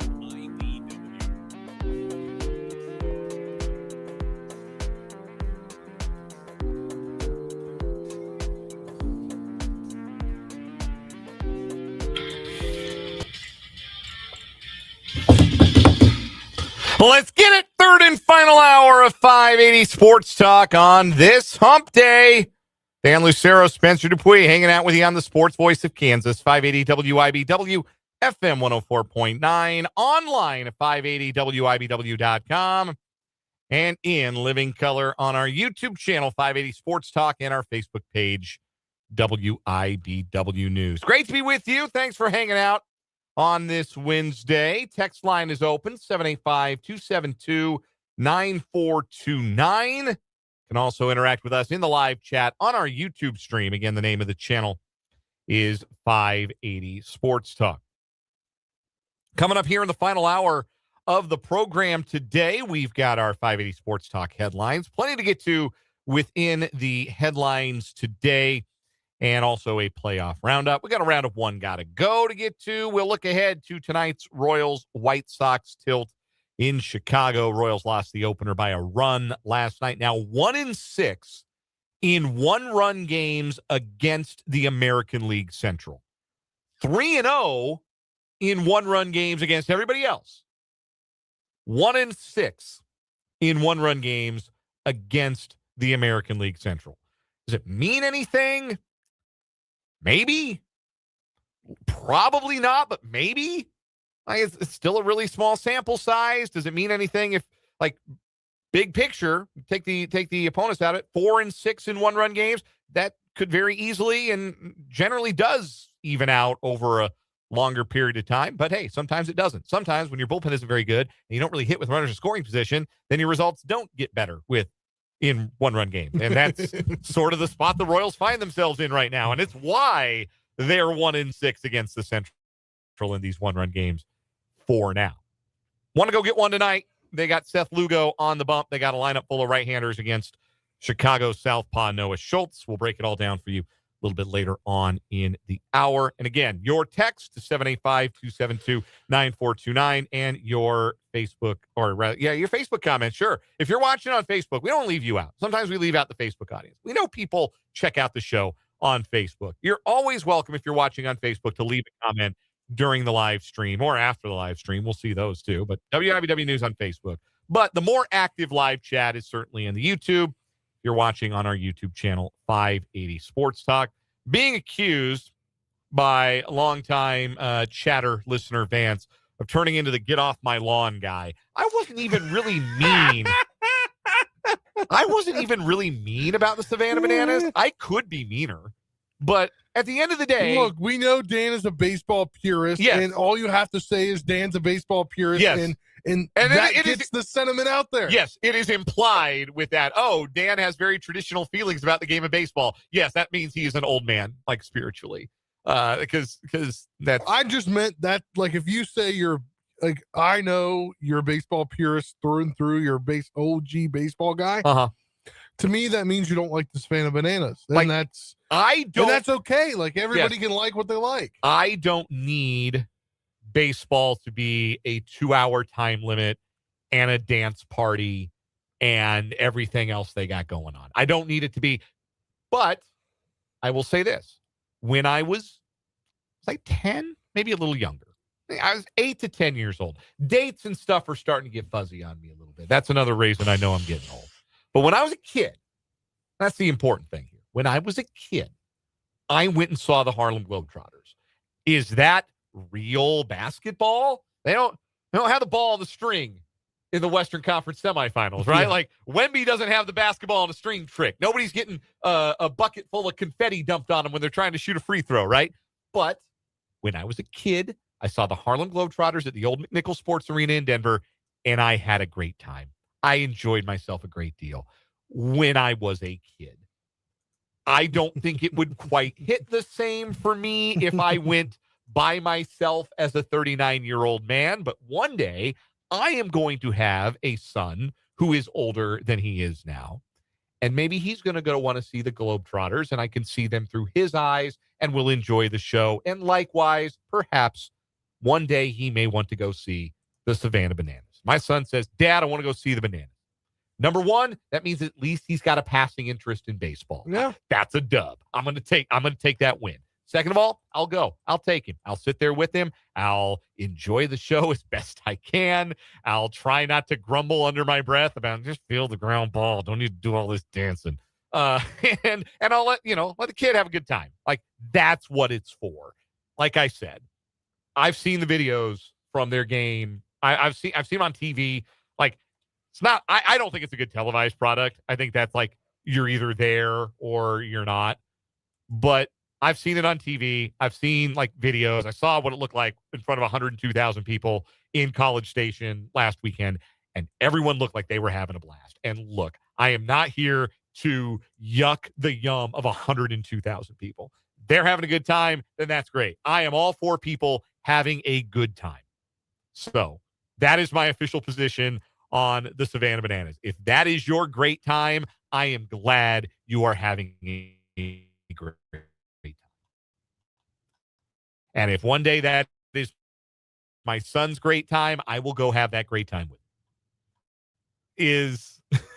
If you're feeling like I can barely conceal some of my gripes about the whole enterprise, maybe you're onto something. But that's how I feel about it. Anyhow, let's move on to some headlines. We got quite a few of them today. So let's back into some headlines today. Let's begin with some more NFL scheduling news. The Thanksgiving week/weekend of games is starting to take shape. It is being reported, I first saw it from Pro Football Talk, that the Lions will play the Bears on Thanksgiving this year. They last played each other on Thanksgiving 2 years ago. Remember, that was the game that got Matt Eberflus fired because they forgot they had a timeout and totally mismanaged the clock in the final 30 seconds. And everybody in the world watched that game and go, oh, Matt Eberflus is going to clean out his office. He's done in that town. And then they let Eberflus do his press conference on Monday before they fired him. He did his press conference. Yeah. And then they fired it. But anyway, that was the last time the Bears played the Lions. We'll be lucky if we see anything quite that funny or noteworthy. Well, maybe noteworthy. Maybe a good game. Like, the Bears are much better. Obviously, I think the Lions will still be pretty good, even if I think they might have missed their best shot at going to a Super Bowl in the NFC. So second time they played in 3 years on Thanksgiving, fifth time since the start of 2014. We also know that the Eagles will play Dallas on Thanksgiving. That was previously announced. So the traditional Thanksgiving games, Dallas and Detroit, we know their opponents. We also know that Netflix will broadcast a game the night before Thanksgiving, or as it's known by absolutely no one, Thanksgiving Eve, between the Green Bay Packers and the St. Louis. Oh my God, I am getting old. I am Throw in the cup. Jar. Yeah, that's bad. I mean, I've done Oakland Raiders. I've done San Diego Chargers. St. Louis Rams. I've been the St. Louis Rams in a decade, man. That's bad. Anyway, the Los Angeles Rams, the Packers, and the Rams on Thanksgiving Eve. I'm going to ask you. Thanksgiving Eve is called Blackout Wednesday. Okay. Maybe for your generation. No, Thanksgiving, Wednesday night of Thanksgiving is generally when you're back in your hometown. Right. When you're at the bars, meeting up with your friends. Uh-huh. That's why they call it Blackout Maybe Wednesday. make another run at that girl you were too afraid to talk to when she was in your senior year biology class. Yeah, everybody has a story. Yes. Have you ever in your life, and this is a question for all of you listening, so text the show, 785-272-9429. Interact with us in the live chat on YouTube, 580 Sports Talk. This is a question for every single one of you I'm asking sincerely. Have you ever in your life referred to the day before Thanksgiving as Thanksgiving Eve? Because I've never heard that in my entire life. Typically, I refer to it as the Wednesday before Thanksgiving. The Wednesday before Thanksgiving, the day before, the day you travel. Yeah. If you're going to see family out of state or out of town. Thanksgiving Eve, Roger Goodell just invented a holiday to extort a few $100 million extra dollars out of Netflix. Well, look, we broke barriers during the COVID pandemic of playing games on multiple days of the week that weren't played before. So yes, and everybody agreed that it was kind of like janky and sucked. It did, but the NFL is such a big product. People are gonna watch. So this is my other thought with this, though. Like, are they really? Like, and this has been my thought about putting the holiday games on a streamer. Because it's one thing to put them on. Like, the thing about the NBA games on Christmas Day is that they are very easy to access. They are on ABC or ESPN, and they're just on all day. So it's a really easy thing. Like, okay, yes, pop the TV on, we'll just leave it on, and games will be on all day. Yeah, that's an easy thing to do. Pop it on, it's there. You got to log on to grandma's Roku that's probably not hooked up to the TV right. And or somebody you got to bring your Roku over and then you don't have one. Like, I think that's a mistake. I think like the idea of the football on the holiday, part of the reason that has been such a ratings bonanza is that it is easy to find. It is something you can put on in the background. It is not something, oh, let's all gather around the warming glow of the television to watch the Detroit Lions. Like maybe that's what you're doing in Detroit, or if your team is playing the Lions. But for the most part, unless you're invested in the outcome of the Thanksgiving game is background noise. It's what's on while you're visiting with your family. It's what's on while you nosh on some appetizers, grab a beer. It's what's on before you go sit down and cut the turkey, right? Like, that's the appeal. That's why it's on TV, to have something that is on the TV to congregate around for a little bit and not to, like, dial in on. That, to me, is something you do when it's on television. And a lot harder to justify doing, well, I got to fire up Netflix and leave Netflix running in the background so we can have the Packers and the Rams on. And that's a big game. That's an important game in the NFC. That's two pretty good teams. Our pal and owner of the Green Bay Packers, Brendan Dworzinski, weighed in on this in the chat on our YouTube stream, saying that Roger Goodell will pay for making me care about a Wednesday game. Yes, could not agree more with the sentiment there. But your Seahawks now have an opponent for the opening night game. Where are you seeing that? Because Jordan Schultz. Oh, sure. The Seahawks will open the season at home with the Super Bowl rematch against the Patriots. Really? Yes. Oh yeah. Well, people are going to be lining up to see that. Y'all know how that went the first time around. All right, come get some again. We whipped that ass in San Francisco. We'll whip that ass in Seattle. All right.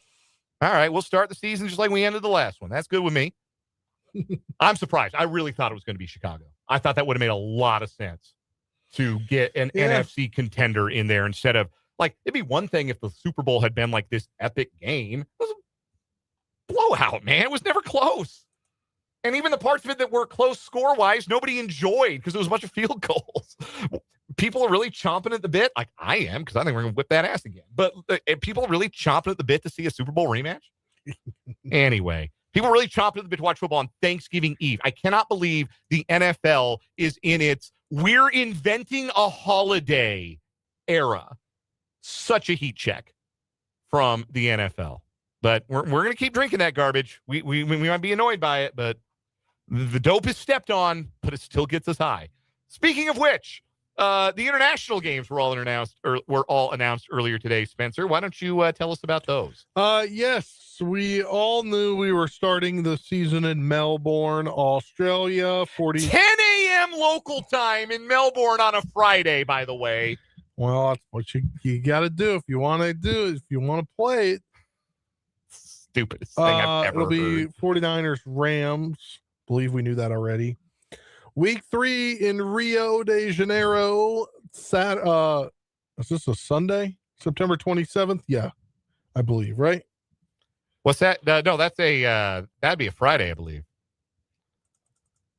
No, this is Sunday, September 27th. That's the Ravens and the Cowboys. Really? They're going to play that? No, that's a Saturday. Saturday the 27th.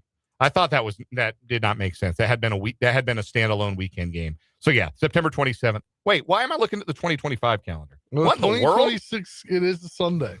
Okay. It's because it's in Rio. Rio's relatively close to our time. This is true. It's not no time zone effect. Yes. Okay, that's interesting. I don't know why my computer opened up to the 2025 calendar. 4 weeks. I got let down by technology there. I'm not even going to blame a fake intern. Technology let me down. Continue. Weeks 4 through 6 are the London games starting on October 4th. The Colts and the Commanders. That one at Tottenham Hotspur Stadium. Then the 11th, the Jaguars start their 2-week stay in London. They take on the Eagles at Tottenham Hotspur Stadium. Then they're going to go to Wembley for the 18th in week 6 of October. They're going to take on the Texans. Then at the end of October, going to Paris, France. I believe this was already announced. I think the Steelers at least would be there in week 7, October 25th against the Saints. The Madrid, Spain game going to be November 8th or 9th. That game is Bengals, Falcons. Week 10 in Munich, Germany, the Patriots and Lions. And wrapping up the international slate of games, the 9th game this year, week 11 in Mexico City, the Vikings and the 49ers. I'm looking at those and trying to think of which ones I really want to wake up early to watch, and coming up empty. Got to be honest with you. Maybe week 3 that might be a good one before Dak inevitably gets hurt. I don't have to wake up for that one. That'll probably be. I don't know. Will that be Sunday Night Football? I don't know what time slot they'll put that in, but maybe Patriots Lions. There's some intrigue there, I suppose.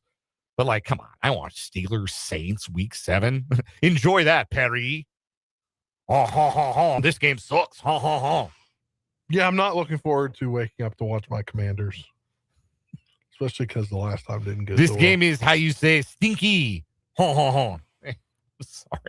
Anyway, let's continue with our headlines today. Speaking of the NFL announcing their televised content, that's what they do. They generate content. Season 3 of Quarterback on Netflix has had their cast revealed. The 4 quarterbacks who will feature in the reality series are Jane Daniels, Joe Flacco, Cam Ward, and Baker Mayfield. Your boy, Jane Daniels. Yeah, I'm interested to see because this is From already last happened. season, right. So I'm interested to see the mentals for him in his injury-riddled sophomore season. I'm interested to see that, honestly. I am not going to watch that. I'm just going to be really honest. I didn't even watch season 2. I will say it is interesting. Joe Flacco is one of them, and he got traded. He did get traded midseason. So, I mean, I guess that's interesting in a way, but that's about the only interesting thing about Joe Flacco's life. Yeah, I don't. Some thoughts from the text line on our NFL headlines so far. One from the 620, change NFL to INFL. I don't think they're ever actually going to put a team internationally. I really don't. I know every year we revisit are they going to move the Jaguars to London? I legitimately do not think that is going to happen. If they can keep playing, if they get the 18th game and everybody plays an international game every year, at least one, that is probably going to satisfy Roger Goodell and company as far as the international reach of the game. I don't think they're going to put a team anywhere that is not in the Western Hemisphere. I just don't think it makes sense from a financial standpoint and the logistical standpoint of you have to get all these people visas and do all this. And then if they're going to play at home, then they're going to have to go back and forth, and there'll probably be weeks where they stay in the States between games. So it doesn't make sense. Another from the 785, Thanksgiving regarding Thanksgiving Eve. That day is for either traveling or cooking. Bottom line, They don't want families to be together. Au contraire, there's a little French for you. They want families to watch the NFL. Like it is not so much that they are demanding your intention, your full attention. It is just they believe that they ought to be the intrusion on every day that there is not like work. Yeah. Like if you are not working, you should be consuming the National Football League. Every day of the week, you should be consuming the National Football League. It's a bit like that Simpsons episode, Itchy and Scratchy and Poochie. When Poochie's not on the screen, all the characters should be standing around wondering, where's Poochie? If the NFL is not playing, everybody should be talking about the NFL and looking forward to the next NFL game. Like that's what it is. It's a heat check.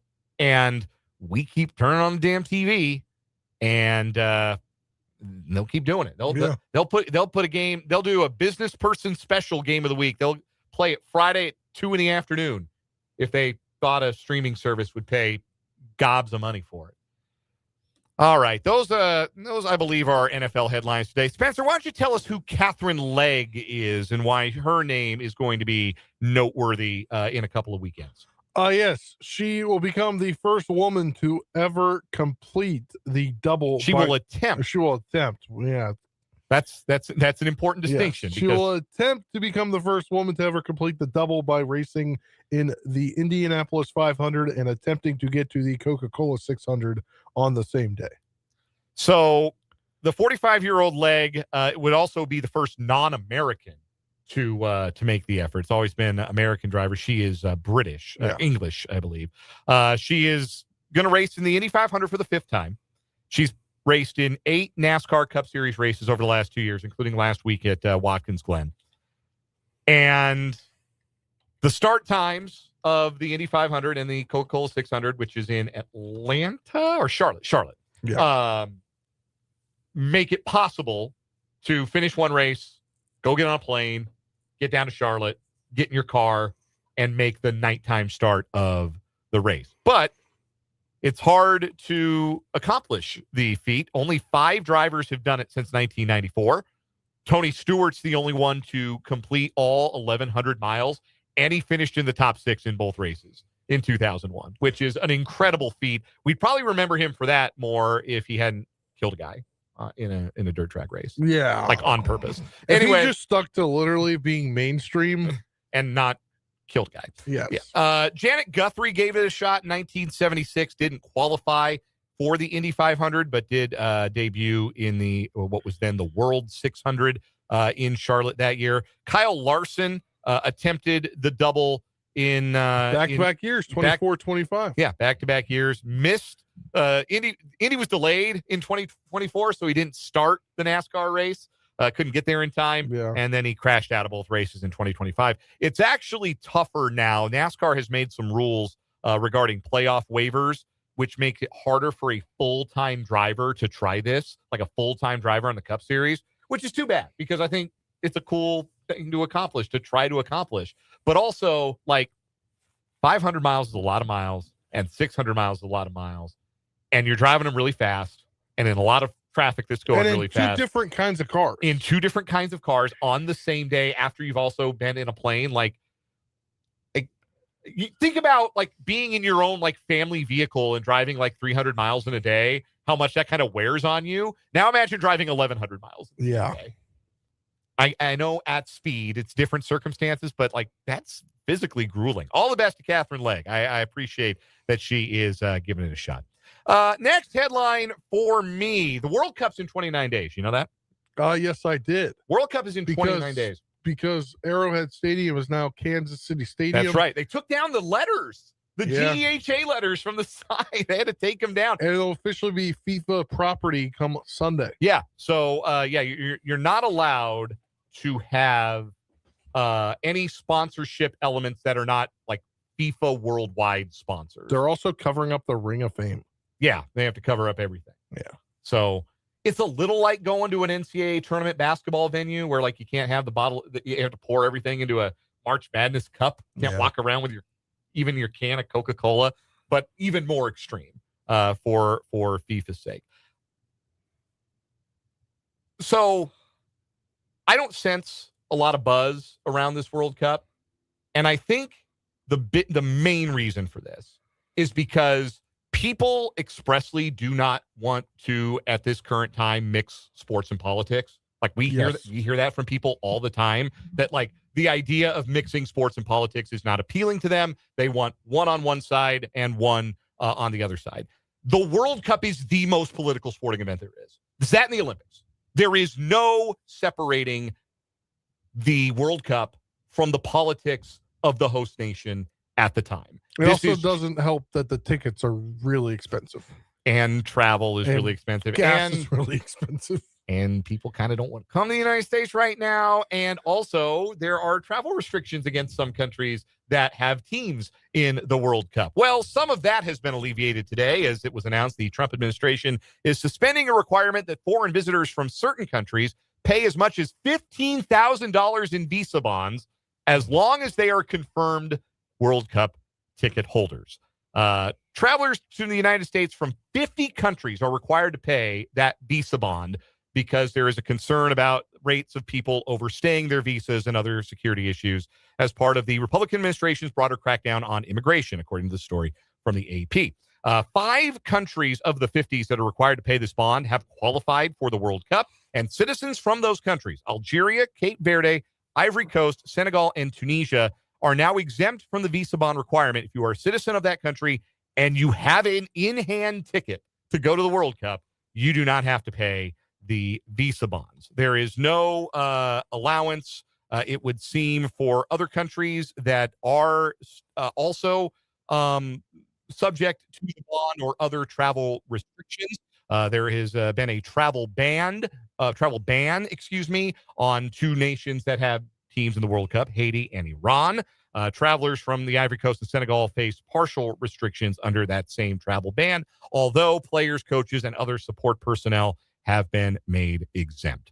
See, all of that is very thorny and not a lot of fun to talk about, like the why of it. And I think that is the biggest reason why people aren't really excited about this World Cup, because it is impossible to separate. And this is the entire history of the World Cup, from its origins in the 30s to why didn't they have it in the 1940s? What was going on? To the countries who have hosted the last 2 and what's been going on in those nations.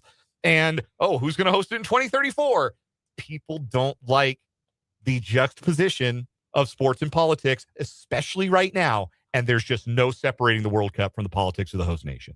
And I think that is exhausting for a lot of people, to the point where I do think it has dampened excitement for the World Cup. That and the fact that the stadiums are going to be half full. Let's give me a PGA Championship preview. We got that coming up starting tomorrow. Yes, the PGA Championship opens tomorrow. Gary Woodland, if you're trying to watch him, get up early. Put the coffee on at 6 a.m. He tees off at 6:34 Central. He's playing with former PGA champions Jason Day and Sam Burns. They'll start on hole 10. Pre-tournament favorite Scotty Scheffler tees off at 1:05 p.m. with Matt Fitzpatrick and Justin Rose. Should be a good day of golf. It should. One. Aronimink is long.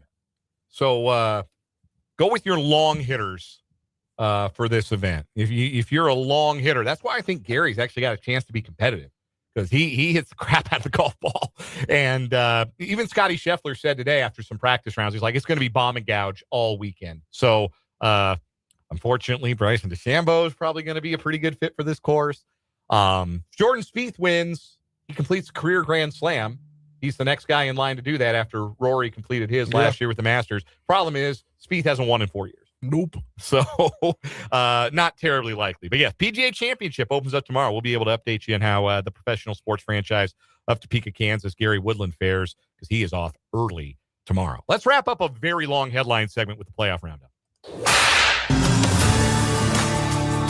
It's time for the 580 Sports Talk Playoff Roundup.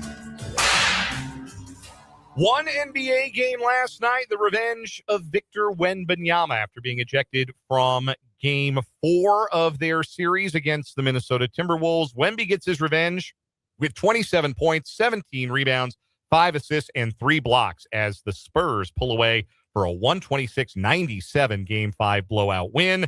Spurs now lead that series 3-2. Tonight, Game 5 in Detroit between the Pistons and the Cavaliers. That series is tied at 2, which makes tonight's Game 5. Spencer, say it with me. Pivotal. There it is, the pivotal Game 5. Last night in hockey, just when it looked like things might get away from the Cinderella Buffalo Sabres, they get a fluke goal to tie the game in the second period, and 21-year-old Zach Benson's power play goal in the third, on his birthday no less, lifts the Sabres to a 3-2 win at Montreal. That series between Buffalo and the Canadiens is tied at 2. Buffalo made a goalie switch. It panned out. Ukko-Pekka Lakonen with 28 saves in the win. Was that an excuse to say Ukko-Pekka Lakonen's name on the radio again?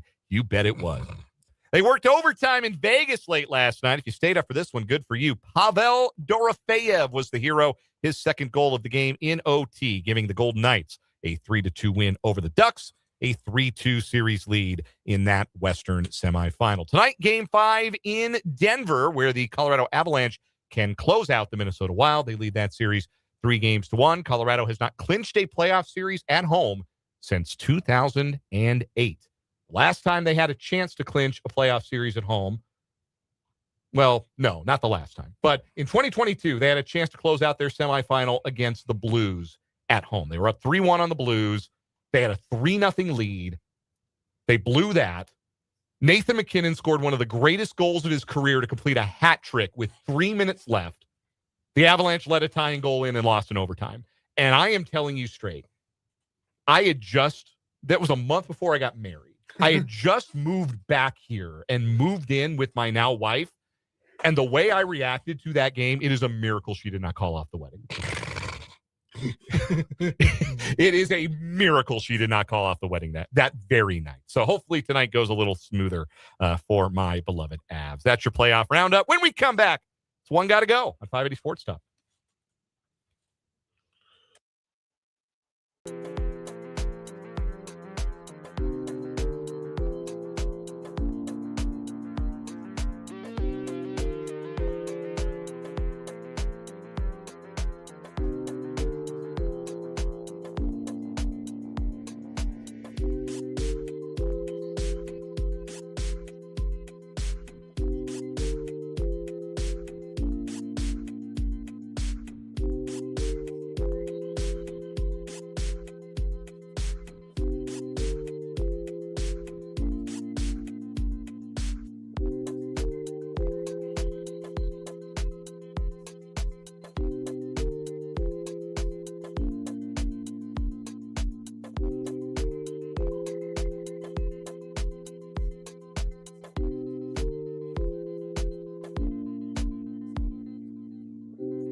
One got to go time here on 580 Sports Talk. I've got 4 recently changed or seemingly about to change playoff formats in major professional and college sports.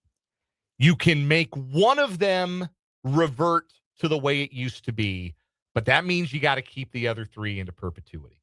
All right. The NBA playoffs with the play-in tournament. The expanded Major League Baseball 12-team playoff field, the 24-team college football playoff, and the 76-team NCAA basketball tournament. You get to fix one, but the others stay the same forever. Which one are you fixing? The college football. See, that's my answer too. And I hate the 76-team college basketball tournament, but the college football, I would get rid of the playoff entirely. I do not think college football was a sport that needed a playoff. I thought it was the only sport where being being number one at the end of the season was great, but also kind of wasn't the point and didn't need to be the point. And the sport was better off that it wasn't the primary objective for all 136 Division I college football programs. It used to be you could go 8-4 and beat your rival and go to a bowl, have a nice little bowl trip, and your season was sick. It was awesome. Now it's if you miss the playoff, you got to fire your coach. You got to go spend $20 million on your NIL for your next roster. And it's a chase of something that you're probably never going to get because you're never going to be Alabama, Georgia, or Ohio State. So, and then unless you're coached by Kurt Cignetti, and then in which case all the rules don't apply. And then when you're a group of 6 school or whatever they're calling it now, your ideal is I can be that one school or that's one of those 2 schools that makes it. And then you get in and you get smoked, and everybody talks all week after that about how you didn't deserve to be there and diminishes the awesome season Exactly. you had. Yeah. No, the college football playoff has been an absolute net negative for the college football landscape. And I would not get rid of the 24-team format that's coming. I would not diminish the 12-team format. I would get rid of it altogether. I'd go back to the damn Bowl Alliance if I could. You have to look that one up. That's before your time. I would swear to God, I'd go back to the Bowl Coalition or the Bowl Alliance. Even the BCS. You know what? You want to say, we need a championship game. We need to crown one number one because having 7 teams claim number one through different polls, that doesn't really work. Okay, fine. Go back to the BCS. We had it all and we threw it away. The BCS might have really been the best thing. Do you have a one got to go today? Yes. So I don't know what the word to describe these things would be, but in stadium personal things, amenities.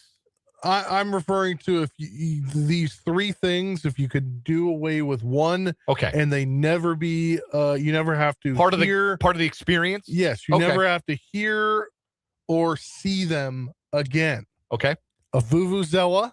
Okay, a cowbell, or a rally towel. A rally towel. See, the rally towels don't make any noise, and they're fun to collect. I've got a couple hanging on my wall in my office. In fact, yes, I love a rally towel.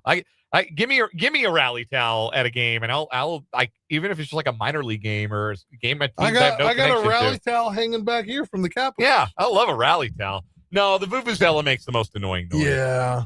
Yeah. Although if Thunder Sticks had been a 4th option, remember those? I've never had a Thunder Stick. You don't see those anymore. No, yeah. Those had a moment, right? With the, it's so funny. They had a very specific moment. You go back and you watch the 2002 World Series, and that was the moment for the Thunder Sticks. And not really a thing after that. I think they gave them away. For a while, that was a go-to giveaway at a sporting event. I think they had them in the stands. I went to an NBA playoff game in, maybe it was 2007, and they had them. And they gave something like a Thunder Stick away, but those petered out almost immediately after the Angels won the 2002 World Series. Sounded like just 50,000 people dribbling basketballs. It was very obnoxious. The vuvuzela, for those who maybe don't know, that came into vogue with the 2010 World Cup in South Africa. Yeah. And it's just it looks like a long funnel that sounds like a kazoo. They have them at the Scarecrows games. Yeah, I'm not wild about those. Nope. Andrew points out that the Oklahoma City Thunder fans had Thunder Sticks last year. That makes sense. 1, because they're called Thunder Sticks. 2, because they're the worst fans in basketball. And I have nothing nice to say about the Oklahoma City Thunder. We're going to take a timeout before I get myself in trouble. We'll come back, and we'll talk a little baseball. Royals need a bounce back after a 1-run loss last night. They'll hope to get it behind Seth Lugo and their right-handed heavy lineup. We'll talk about it next on 580 Sports Talk.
547 on 580 Sports Talk. Dan and Spencer hanging out with you today. Another day, another game against the left-handed starting pitcher, another lineup without Jack Caglione in it for the Kansas City Royals. I don't know, man. It is the most frustrating thing that this team is doing beyond only being 19 and 23. I don't know how Jack Caglione's going to learn how to hit left-handed pitching by watching Starling Marte take at bats. I really, really don't.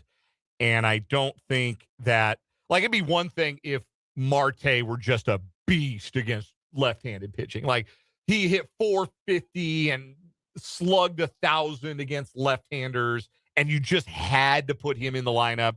All right, then fine. Then DH Cags.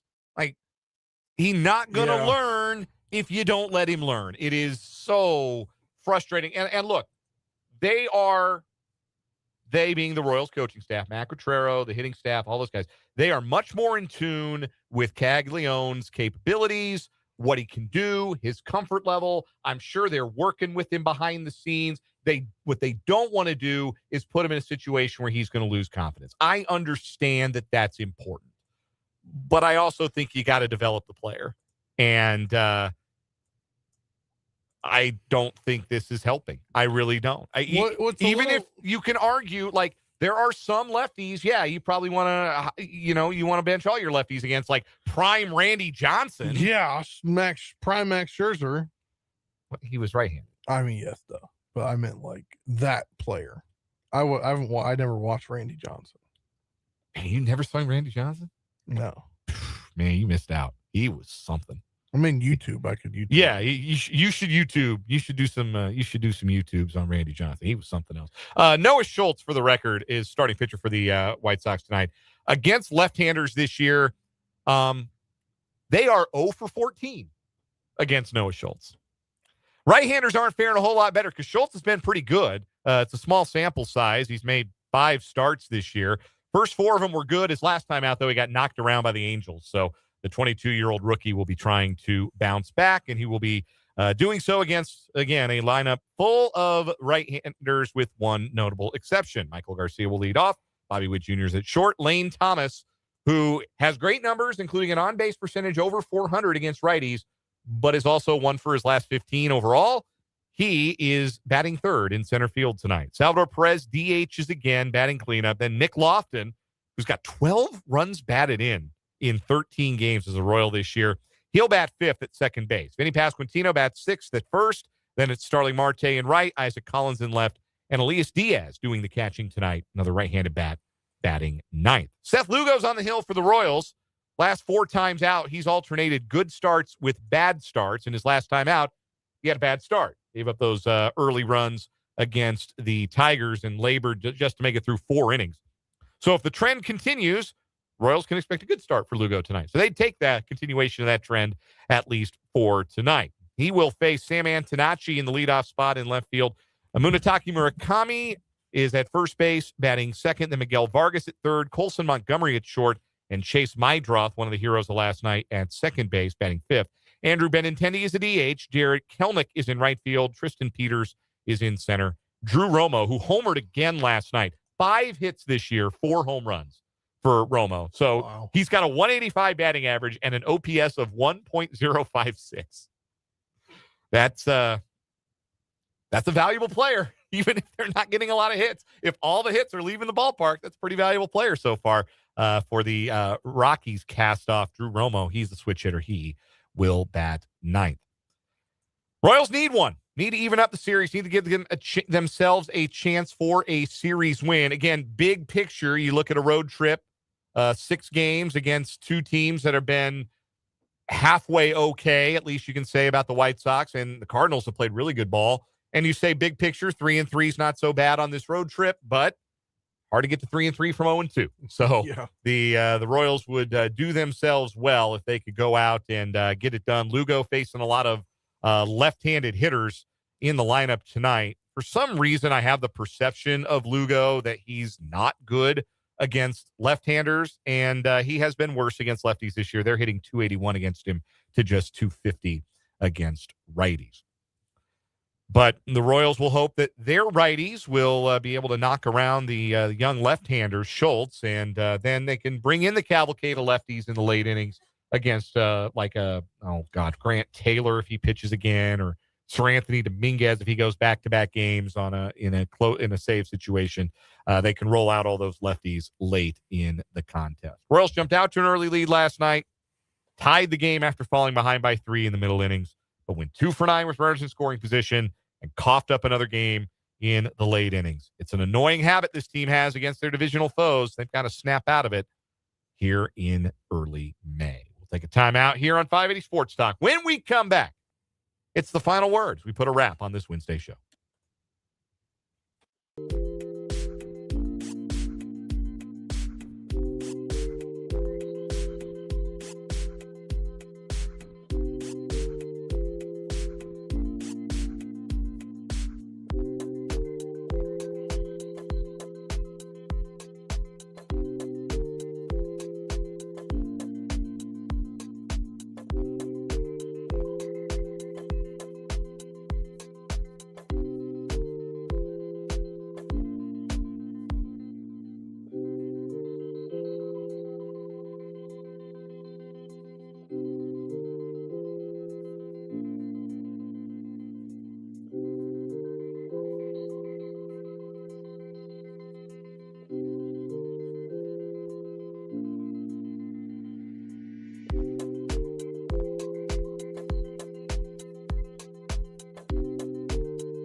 All right, time for the final word here on 580 Sports Talk as we wrap up this Wednesday show. Spencer Dupuis, what you got?